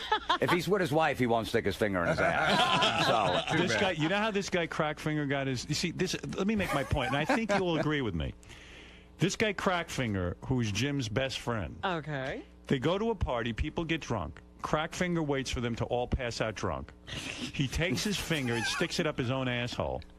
He takes his dirty finger and smears it on their teeth and their gums while they're passed out. well, under the nose first, like a smelling salt. Right. And then if they don't respond, then he rubs it in the get, gums. Yeah, you don't want to get caught in the mouth with And my point, your Robin, crack hand. and maybe you will buy into this, all jokes aside, if you can't meet Crackfinger, for whatever's in his head that you somehow can't handle Crackfinger, then how can you be the girl for him? Because he feels so much pressure to please Well, you. you're probably right. Right? I mean, he should You're have. probably right. He should have brought Crackfinger around. or not. Well, I'm saying if you were going to be in a relationship. No, I was afraid Rob might take a cat nap and he might get her with crack finger. I'm a 300-pound slob. I don't want crack finger around. He did this really funny thing. They had a card game for the Super Bowl. They were outside playing. He goes, look, if anyone puts their beer on the table because it's going to get wet from the moisture and it's going to mess the cards up, I'm going to piss on them. Okay. And everyone's like, okay, fine. He goes, seriously, I'm going to piss on anybody that does that. After the first hand, he puts his own beer on the table. You put it on? He goes, fine. He takes his dick out and pissed on himself. Sat there and pissed on himself. The man of his word. Yeah, exactly. Is this guy insane? No, I mean, he's married with 2 kids. Is he a big guy? No, he's just a normal right looking guy, you know. But but if Robin couldn't meet crack So, I mean, Howard is right. Yeah. You didn't feel comfortable with me in your eventually, life. it's not someone you bring around in the beginning. You know, you wait a little while. I'm sure you have friends like that. You don't want to bring around Beth at first, right? But you need a girl who is going to accept crack finger. Now, I think Robin What could have girl accepted- would? I think Robin could have. He didn't give Robin the chance to He accept didn't trust crack me, finger. Howard. Robin might have said, you know, that crack finger is hysterical. I love when he does the smelling salts routine. Or he pisses his pants. I mean, who knows, Robin? You know what I mean? In other words, He Jim, didn't try. He didn't try. He didn't try. And I'm here to say on Robin's behalf, and I know I speak for her, you can be comfortable showing Robin crack finger. It's a little She can late handle now. it. It's a little late. I don't care to meet crack finger. Are you like The Bachelor? Do you watch the show The Bachelor? I doubt it. You're a real man. But you're not a half woman like me. But on The Bachelor, he got confused. He broke up with one of the women. He chose the other woman to be his wife. And then he changed his mind. And now he went back to the woman. Is there a chance that you are going to try today to win Robin back? Is there any chance that could happen today after seeing... After all the crack finger talk, it's probably not going to happen. So you two are done. Robin I don't says know. it's over. There's no way I you don't can know. get You know, back you in her. can't predict the future. Right. You know what I mean? I don't know what happens down the road. I think we got a good friendship now, and we'll see where it goes. Right. You know, you never say never. You thought you were never going to get married again, but it happened. You two genuinely like each other, though, right? Do you like him? Yes. You do Yes. like him. The only thing I He's becoming one of my best friends. That's crazy. I know. Maybe And he you'll- still won't introduce me to crack finger. I will now. You're not trying to woo Robin. Why not introduce her to If crack she wants finger? to meet him, that's fine. I just wouldn't shake his hand because I don't know where his fingers have been. I feel Robin should be invited to some sort of gathering where Crackfinger is there, and she should meet Crackfinger and see how she does with it. So an AA meeting? As a man who's been around Robin a long time, she'll surprise you. She's very resilient where you think maybe she would not be up to something. So this is a good thing. No, that was one thing about She Robin. can handle She can herself. hang wherever. That's you know what I right. mean? And maybe I had that preconceived notion that she can't. She can sit in the back of a comedy club, some shitty She comedy can. club, and just chill. Yeah, she I can- was a little nervous about that at first. I'm like, I can't bring her here, this and that, but she was fine. Everyone has an image of Robin that she's some highfalutin, woman. She is willing to slum it, so to speak. You are. You're calling Jim slumming? Look at Jim. Where do you think Jim's going? No, were you got a were you point. ever afraid that Robin would be attracted to Crackfinger and start dating him? He is very handsome. He is a handsome and he's a guy. funny dude. Yeah. Well, I'm glad you two guys are able to be in the room together and laugh and be friends. I'm sure you're very happy about that. It would probably be better if it was more uncomfortable. I sense there's some discomfort, though. I do sense discomfort. Between me and George. Yeah. Discomfort in the room. How are things going? How are things going professionally? It's going great. I got a show on VH1 Classic. No kidding. Yeah, called That Metal Show. It will start the second season this Saturday night, 11 o'clock. Oh, yeah. No, is that what you're doing with Eddie? Yeah, Eddie Trunk and Yeah. Don Jameson. It's a good show. And what goes on that show? It's like a best damn sports show, period, but for hard rock and metal music. We sit around and talk. It's really very funny because they talk about heavy metal music, but in a way, it's a sporting event. Oh, I saw one No kidding. episode. I'll watch it. It's great. I saw an episode. They start talking about obscure. Like, no, he was the third bassist Right. of Megadeth. And the crazy audience knows more than they do. It's good. It's a niche. It's a niche audience that watch it. But You've always been into heavy metal. Yeah, I right? like the hard rock and metal. Yeah. Right. You go to what show did you go to recently? Slipknot. Slipknot. Yeah. I mean that's Yeah, me and hardcore. Richard. Yeah. Do you? They will have arguments on the show about who has the better fan, Rush or the Kiss Army. Yeah. Oh, that's good. Yeah. Now, Robin, is it difficult for you to watch Jim's show? Why would I watch it if it was difficult for me to watch? Doesn't it bring up romantic feelings, No. to good times? No.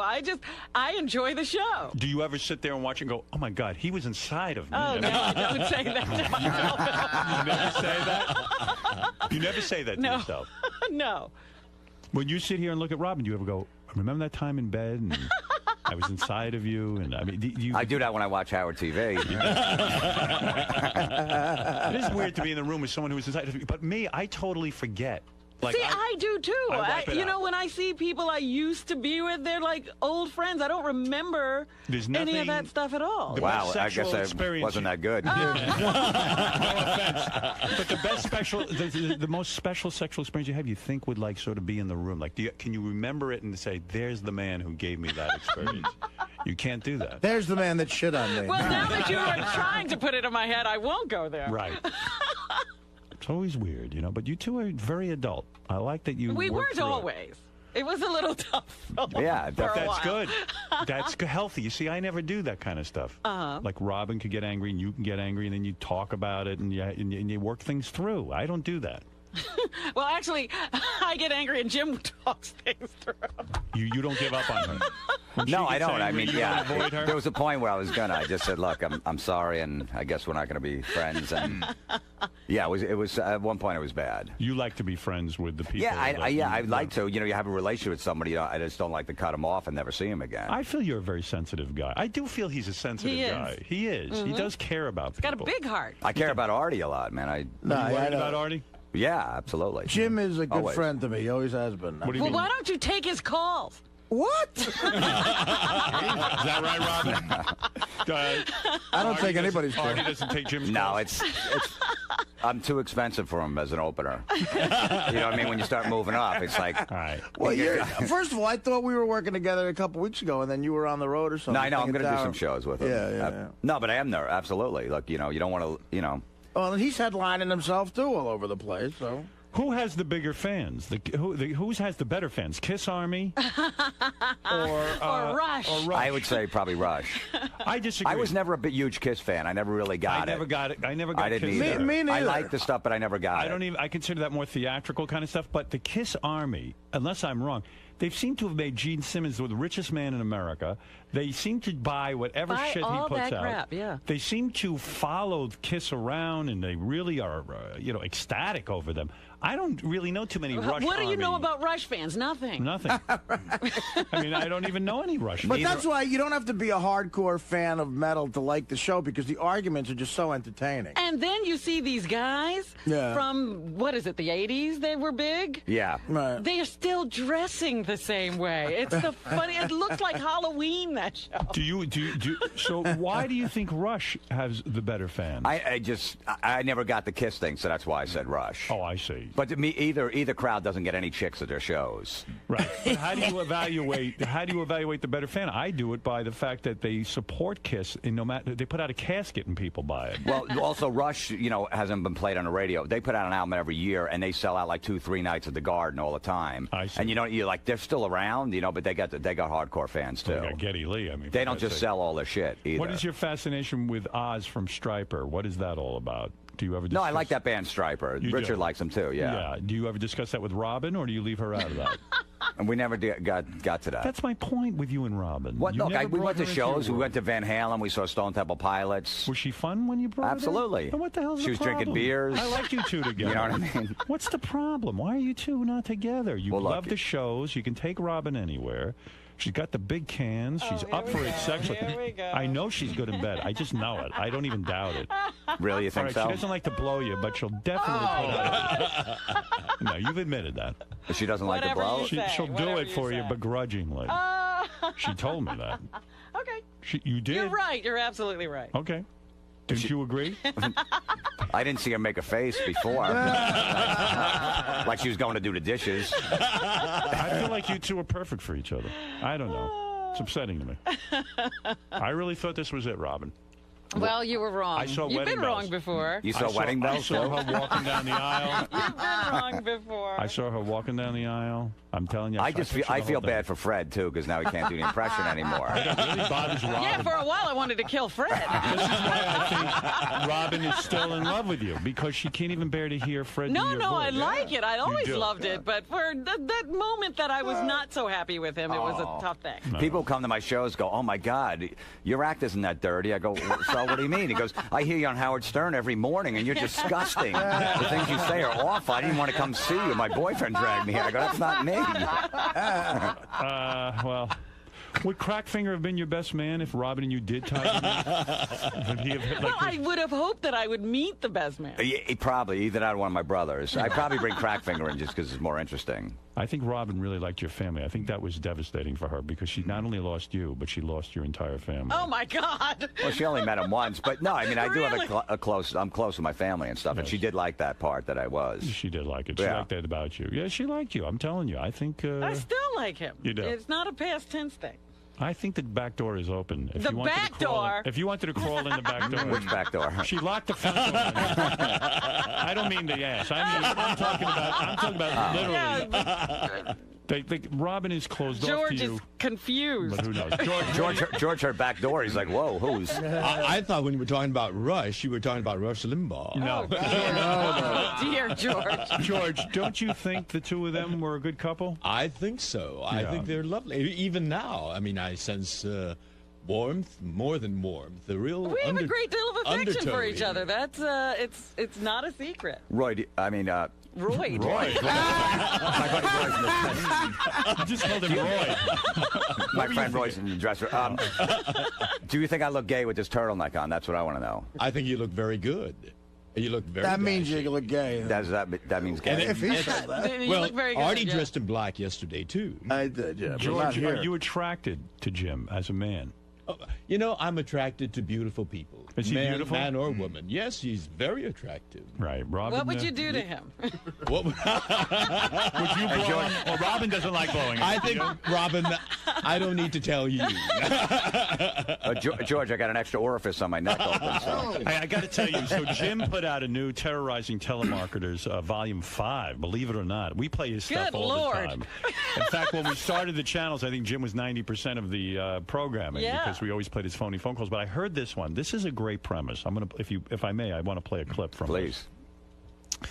So the premise of the telemarketing series with Jim Florentine is that whenever these telemarketers call his house, he fucks with them. Yeah. He goes out of his way to get them to call. So this I thought was rather brilliant. Jim's I feel a part of this because he was working on this while we were together. Oh, you were. This is how he shows off to you. Yeah, she was in the creative process. I go, I got a good call to her. I said, what was it? Yeah. And another cool element of See? this, from like a production standpoint, it's not a pain in the ass because if they call you, you don't have to get permission from them, right? Technically, you don't have to, but Right. you know, as long as you beep out name and company, we do. But you know, because everybody could sue for everything. Oh, but, all right.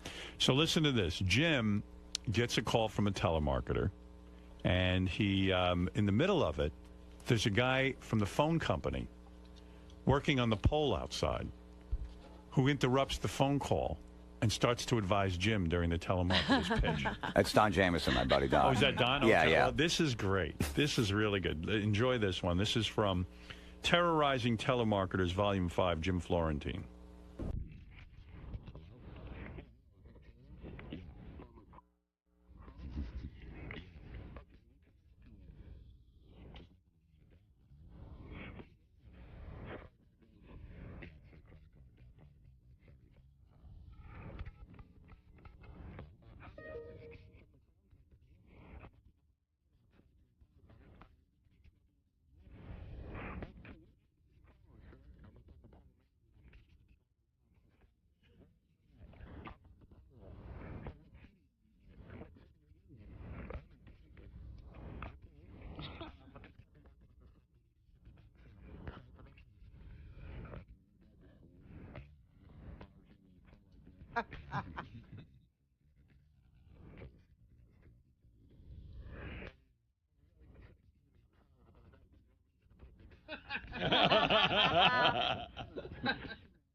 Pretty good, huh? Wow. That's a good one. So clearly, during your time with Robin, you became your most creative. This is your masterpiece. This is your Leonardo da Vinci That was my moment. Sergeant Pepper. Right. Yeah, when you're with somebody, you're married or whatever, that's when you're most creative. You Right. got that side of your life. Did you thank Robin on the new CD? Did you say my inspiration, Robin? Is there any mention of Robin on the new CD? There was no thanks to nobody on the CD. Nobody. But she knows. Right.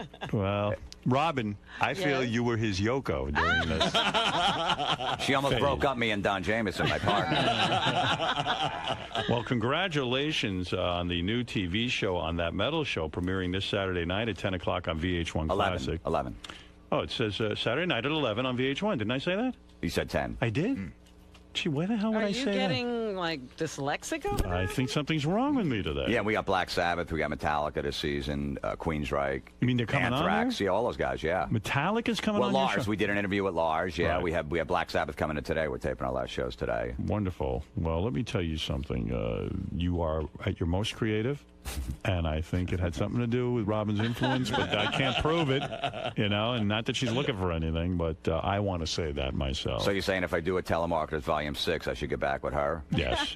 Yeah, I do. I think this is your best work yet. I mean, there's a trillion funny phone calls on this thing, and you can get that at jimflorentine.com. Did you and Robin ever develop pet names for each other? I never heard you referred to as Honey or any pet name. Did you? Was she always Robin and you were always Jim? Yeah. Is that right? Sometimes she would slip and call me Howard. Yeah. What a shame. Yeah, a couple times in the bedroom. You know what? But that's a sweet nothing. Yeah. She'll never get over me. So you really think that she dated me because she likes you and she kind of like, all right, he's a funny guy, and if Yeah, I can't I think have Howard. that It was Robin- a transference thing. I said, oh, another funny guy. I think the hell that's Robin's life is that she's in love with me, and no man compares to me. I mean, you came close. But right, she thought, all right, he's close enough. He's a funny guy. Right, but unfortunately, she will never have the true love of her life, Howard. I have you every day. I don't need you. See, if you were willing to change your name to Howard and pretend to be me and put on a big wig, you could have. I'd ignore you the way I ignore him. Right. You don't think Robin could get into your lifestyle, going to bed at 8 o'clock every night? Oh, she'd love it. Not traveling. She goes to bed late and travels. That's not my. She does. I know. I mean, we'd stay up till about like 10:30, 11 o'clock. Wow. Before she had to go to work. Wow, that's unbelievable. And then she gets up all fired up. Do you think it's from those coffee enemas that she's caffeinated heavily? Well, eating healthy and taking care of yourself definitely gives you the energy. Did you ever see her take an enema? You never saw that. I put one in. You did. Now there's a revelation. Offered, I but told he her it was never a coffee. came through. Did he offer? I told her it was a coffee enema. It was something else. Hey, here's a coffee enema for you, honey. Don't turn around. Well, listen, I guess I'm happy for you guys. You seem like you're over one another and still remaining friends. That's incredibly mature. George, let that be a good lesson to everyone, that you can be friends with the person that you break up with. A lot of times people get very immature And these two have proven. Why did you address that to me? Well, because I don't what think. is he saying about you? Because I know you When don't you believe. and Brad break up? George has confided in me. He doesn't believe people could be friends after they break up. He thinks if Brad breaks up with him, it would never be the same. They would not be friends. It would not be the same, but I'm sure we could be friends. I know. I'm just kidding with you. And I can't imagine us breaking up. He could have addressed it to you or me, and he knows I'm empty inside. Well, cuddle him up, and I could adjust to a lot of things. Oh, well, thank you. Jesus Christ. I've adjusted to you. I know. Were you turned off to Jimmy's big balls, Robin? Oh, here we go. I never noticed his balls being particularly big. They're big. All right. You spent more time with him, obviously, Let's than whip I out did. that sack. There was a few years it was definitely overblown. It looked like I had elephantitis. Right. But they went down for some reason. Really? Yeah. I saw the elephantitis ball. Yeah, you saw the last month of elephantitis. I think it's the Joyce Tillerman rest stop. Robin's been known to hang around a few men and basically make their balls get smaller. What are you guys doing seeing his balls? He showed it to me at a takes rest pictures. stop. Oh, really? Yeah, that's his thing. You go displaying yourself. Well, yeah, if you got something big, you might as well show it. If I had a big dick, I'd be showing everybody. Why not? He's got big balls. Do you like that, What's George? big now? George, do you like Are big you ready balls? to display? You're getting a proposition, George. I mean, George, do you Yes. like big balls? Well, it depends on who comes with it. Right. Okay. Well, like one was bigger than the other, so it was like that movie Twins, Schwarzenegger and DeVito. Oh, it was off balance. Yeah, the left one was bigger than the right for some It's reason. not aesthetically balanced. Irish John, you're on the air. Jim Florentine here and his new album, Terrorizing Telemarketers, Volume 5. Available now at jimflorentine.com. Go ahead. Good morning, Howard. Hey, Jim, I just want to say that metal show is excellent. That Van Halen skit you and Don Jamieson did where you were outside the concert before the show pretending the band was talking to the fans, that was fucking hilarious. What'd you do? We told the fans outside the Garden at Van Halen you could see him on a closed-circuit TV. We had a camera. I go talk to them. You ask them any question, they'll answer the question. So we had fake earpieces in. And one guy's like, we just want to say, Eddie, you're a great guitar player, and I like you. He said, Eddie, that guitar you played on the first album, where is it? I haven't seen it since. I'm like, Eddie said, why'd you bring that up? Someone stole that guitar. Now he's all pissed off. He's like, I'm sorry. I'm like, I go, Eddie just left the room. And now the next, ask Alex something. He goes, Alex, you're a great drummer. He's like, why'd you say that? There's a lot of good drummers out there. He goes, why? I just was saying something. And by the end of the bit, everyone was out of the room. The whole band. He scared the whole band away. I go, look, security wants you to put your ticket up to the camera because they want to see where you're sitting. The guy's like, should I run? And the guy just ran away. He ran away. He ran away because he scared the whole band away. And Don Jamieson started making out with some fat chick, like this big, fat, disgusting chick. I don't know what the premise of that was. Well, no, because I said, David Lee Roth, you want to come backstage? Dave will give you a backstage pass. She's like, yeah, definitely. I go, okay, you have to make out with my co-host, and you get a backstage pass. So Don made out with like 6 chicks. It was great. That's unbelievable. It was great. They were willing to audition. They were willing to actually make out with Don in order to get to They made David out Lee with Roth. 6 of them. And then afterwards, they go, we're only joking. Right. And they don't mind. They didn't mind. At least they and got to Don make got out 3 with some- numbers. Unbelievable. Well, listen, you're a funny guy. There's no question. It's a pleasure having Jim Florentine here. Robin, I could see why you fell in love with the guy. Hey, Howard, You're falling in love with him I've now. fallen in love with him myself. What is it, Irish John? Hey, Jim did a joke. I seen him in Nokia Theater, and he was talking about the dating sophisticated women and how the women can't figure out that a guy that makes fart jokes and has friends called Stinkfinger, how a relationship like that didn't work out. Was that written? Was Robin the inspiration? No. That was before That sounds like a Robin inspired No, I didn't. thing. That wasn't my joke. No? Oh, did I tell her wrong? I was a little drunk. You never even said You heard that. something that didn't even get said? He said something about dating a woman and, how they don't understand how they can't get along with a guy who's so childish and tells fart jokes. All right, whatever. Who cares? Mark, go ahead. You're on the air. Peace and love, peace and love. Peace and love. Hey, Jim, is it true that once you go black, you never go back? No, that's not true. You went to white? No, I mean, I can. I mean... Who are you dating now? Nobody. I thought you said Look, you had... in this economy? I heard you had sex since Robin. Where'd you hear that? I heard some things. I'm like, I'm only human. Listen, Robin, too. She has Robin too? what? Robin has had sex since Jim. All right, whatever you say. She Am I has? wrong or am I right? I didn't ask her about I don't discuss these things on the air anymore. Well- I'm messing with Jim. Don't, Robin, fuck his head up. Come on. You don't know how to play the game, do you? What game? I'm not playing any game. She does not know how to play. Jim's What? in I here don't saying feel he's like had playing. sex. Well, look, you asked. I'm not going to lie to you. I'm saying, you get him back. I'm enjoying my life. That's all I will tell you. Enjoying All my right. life So you think that she immensely. definitely has? Yeah, I know. Well, I don't know for sure, but I would say 99%. I'm pretty sure. Yeah, me too. Yeah. George? I'm not here enough to know. Come on, Fruity. I heard her singing, I'm going to wash that man right out of my hair, about 2 weeks after you guys broke up. Let's go to Jay. Jay, you're on the air. Hey, Howard, how you doing? Hey, brother. I actually have a bone to pick with Artie, but the reason I'm calling, I saw Jim in Atlantic City about 2 or 3 weeks ago. Great job, Jim. You're a funny man. Thanks. But just to let Robin know, he was with a blonde right before the show, and I must say, Robin, you definitely look better on Jim's arm, than that blonde did. This guy's saying that the blonde you were with, the blonde. that Robin is hotter than this blonde. The blonde could have been my sister. I had family at the show. We had a All bunch right. of friends. It could have been. You were at the Asian place right before the show.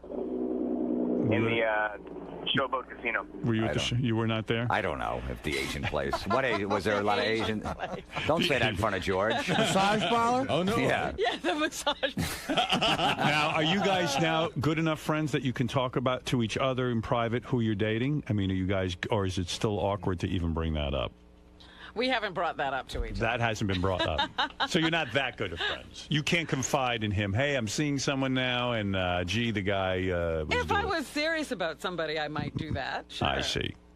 Well, then there's still some tension there. There's no tension. Sure, there is. I'm sure he would tell me if he was seriously dating somebody. Yeah. Yeah. All right. Maybe. All right, listen. Check out Jim Florentine on that metal show. Obviously, Robin has. She tunes in for everything you're up to. You know what? He wouldn't even tell me what time it was on. I had to go find it myself. Well, it says here premiering this Saturday night at 11 o'clock. It's the second season. Yeah, but I'm Oh. talking about the first season. He's like, yeah, I got this show. I'm like, when is it going to be on? Nothing. Why wouldn't he tell you? I don't know. Why didn't you tell Robin? I don't remember why. It wasn't See, a that specific was the reason, problem no. with the relationship. No crack finger, and you won't even let her watch you on TV. I think when the show premiered, it was a little rough water then. You know what I mean? We're having a Right, little I tough think he was a time, so little that's why I didn't want to throw it in. insecure By the about way, even though you're mad at me, my show's on this Saturday. Watch it. Don't you that's not true. We weren't having a problem No, there. well, I mean, we're just a little, I actually asked you, when is the show coming on? And he said he would not tell you. When he answered, he didn't even say anything about the show. I was like, geez, that was odd. Watch out. Why I was wouldn't just you making, tell? I don't know. I was just making sure we were okay at that point. See, maybe that you were was more so important. nervous around her. You didn't know what No, to but say. that was more like you had to important. be on guard all the time with Look, her. I didn't want to have I wanted to be friends with her and make sure everything was okay. So I was trying to work that out. I see. The last thing I want to do is, by the way, plug my show. Right. Well, but I mean, it's a private conversation. You're hardly plugging. Yeah, but I didn't want to just bring that up. Robin, we don't have any problems. My show's on Saturday. You got to see Twisted Sister's going to be on. I didn't want to I do kept that. saying, when is it coming on? When is it? What time is it on? I never said a word. Sometimes I don't hear everything. I don't understand that, Robin. I'm having trouble understanding that conflict. I don't get it. Like, I don't know what was going on with Yeah. him at the time. I said, well, geez, he doesn't want me to know. Okay. I think you make Jim very nervous. That was the problem with the relationship. No, I was never You had nervous to around always her. make sure. In the beginning, I was. The first couple of dates, obviously, yeah. Right. But no, Yeah, I she's- used to say, you're afraid of me. He is, right? He's a little afraid of you. Well, No, yeah. I think he got over it. I was afraid of $800 bottles of wine. That I understand. That's a monster. Me too. Yeah, I mean that's a big decision. You're going to get back together. Robin and I $800 almost wine broke night. up over that. Jim's new album, Terror. We got through it, though. We did. We get through everything. And Jim's new album, Don't worry, honey, I ain't leaving you. Jim's new album, Terrorizing Telemarketers, Volume 5, is available at jimflorentine.com. You are a friend of the show. You are a friend of Robin's, of course. And I am so glad to see you. And that phone call is hysterical. And I can't wait to hear the rest of the album. Jim, that wasn't that bad, then, was it? No, it wasn't that bad. They did bring up stuff about Robin, which I was Yeah, go surprised. figure, right? You know, I didn't think that was going to come up. But thank God you warned me, and I was a little prepared. So how'd it go, man? It was fine, actually. It was. I thought it would be a lot more uncomfortable. Were you embarrassed at all, or? It was definitely, yeah, of course I was nervous being in there, yeah. It was, you know, it was the first time seeing her in a while, and you never know what's going to be brought up. You know, it's not like it's 5 prepared questions like a regular TV show, and you know that they're just going to stick with that. You don't know what end it's coming from. Someone's going to walk in and say something. So, So now Howard is asking if you guys, if there's anything in the future maybe for you guys, if you could ever get back together. Well, I got a birthday coming up, so I'm hoping maybe she'll get me something. Oh yeah. Yes. What can I do Robin, for you? now that Jim's gone, Yes. how was seeing Jim? How did it look to you? You didn't make too much eye contact with him. I noticed that. Oh, really? You were looking down a lot, or at your I computer. do that. Did I do something different with Jim than I do with other guests? I guess not, but Then that would be your answer. It was just like having it was any just like other anyone. guest. That can't be true. Why not? Because you guys have a past. So I have a past with a lot of guests that come in here. But you don't have a past with, say, Jimmy Fallon that was on today. No. Not like that. No, I don't. You're right about that. Ah. But why would I treat Jimmy any differently? We see each other. We talk all the time. So it was good seeing Mr. Florentine Yes, again? it was good seeing Mr. Florentine. Was it awkward at all? No, I told you. I don't we believe- see I don't each buy other. that. I do not buy that. Well, I can't help you then. I'm sorry if I can't supply you with the truth you want. All right, he seemed a little nervous. Yeah, he I was. guess. He told me he was nervous. I think he was. He told me he was going to be nervous. Why he would- said, why would you geez, think- I know this is going to be a little nerve-wracking, and I said... You don't see why he I wrote him an email and I said, when are you coming in? And he was like, yeah, it's going to be a little nerve-wracking, you know, but I'm sure it'll be fine. And I said, I was asking so I know when to get nervous. I'm not nervous at all. So you don't understand why he would be nervous?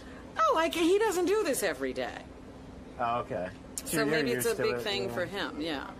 All right, so it was good seeing him, though? Yes, absolutely. You're glad he came by? I'm glad he came by. I'm glad he...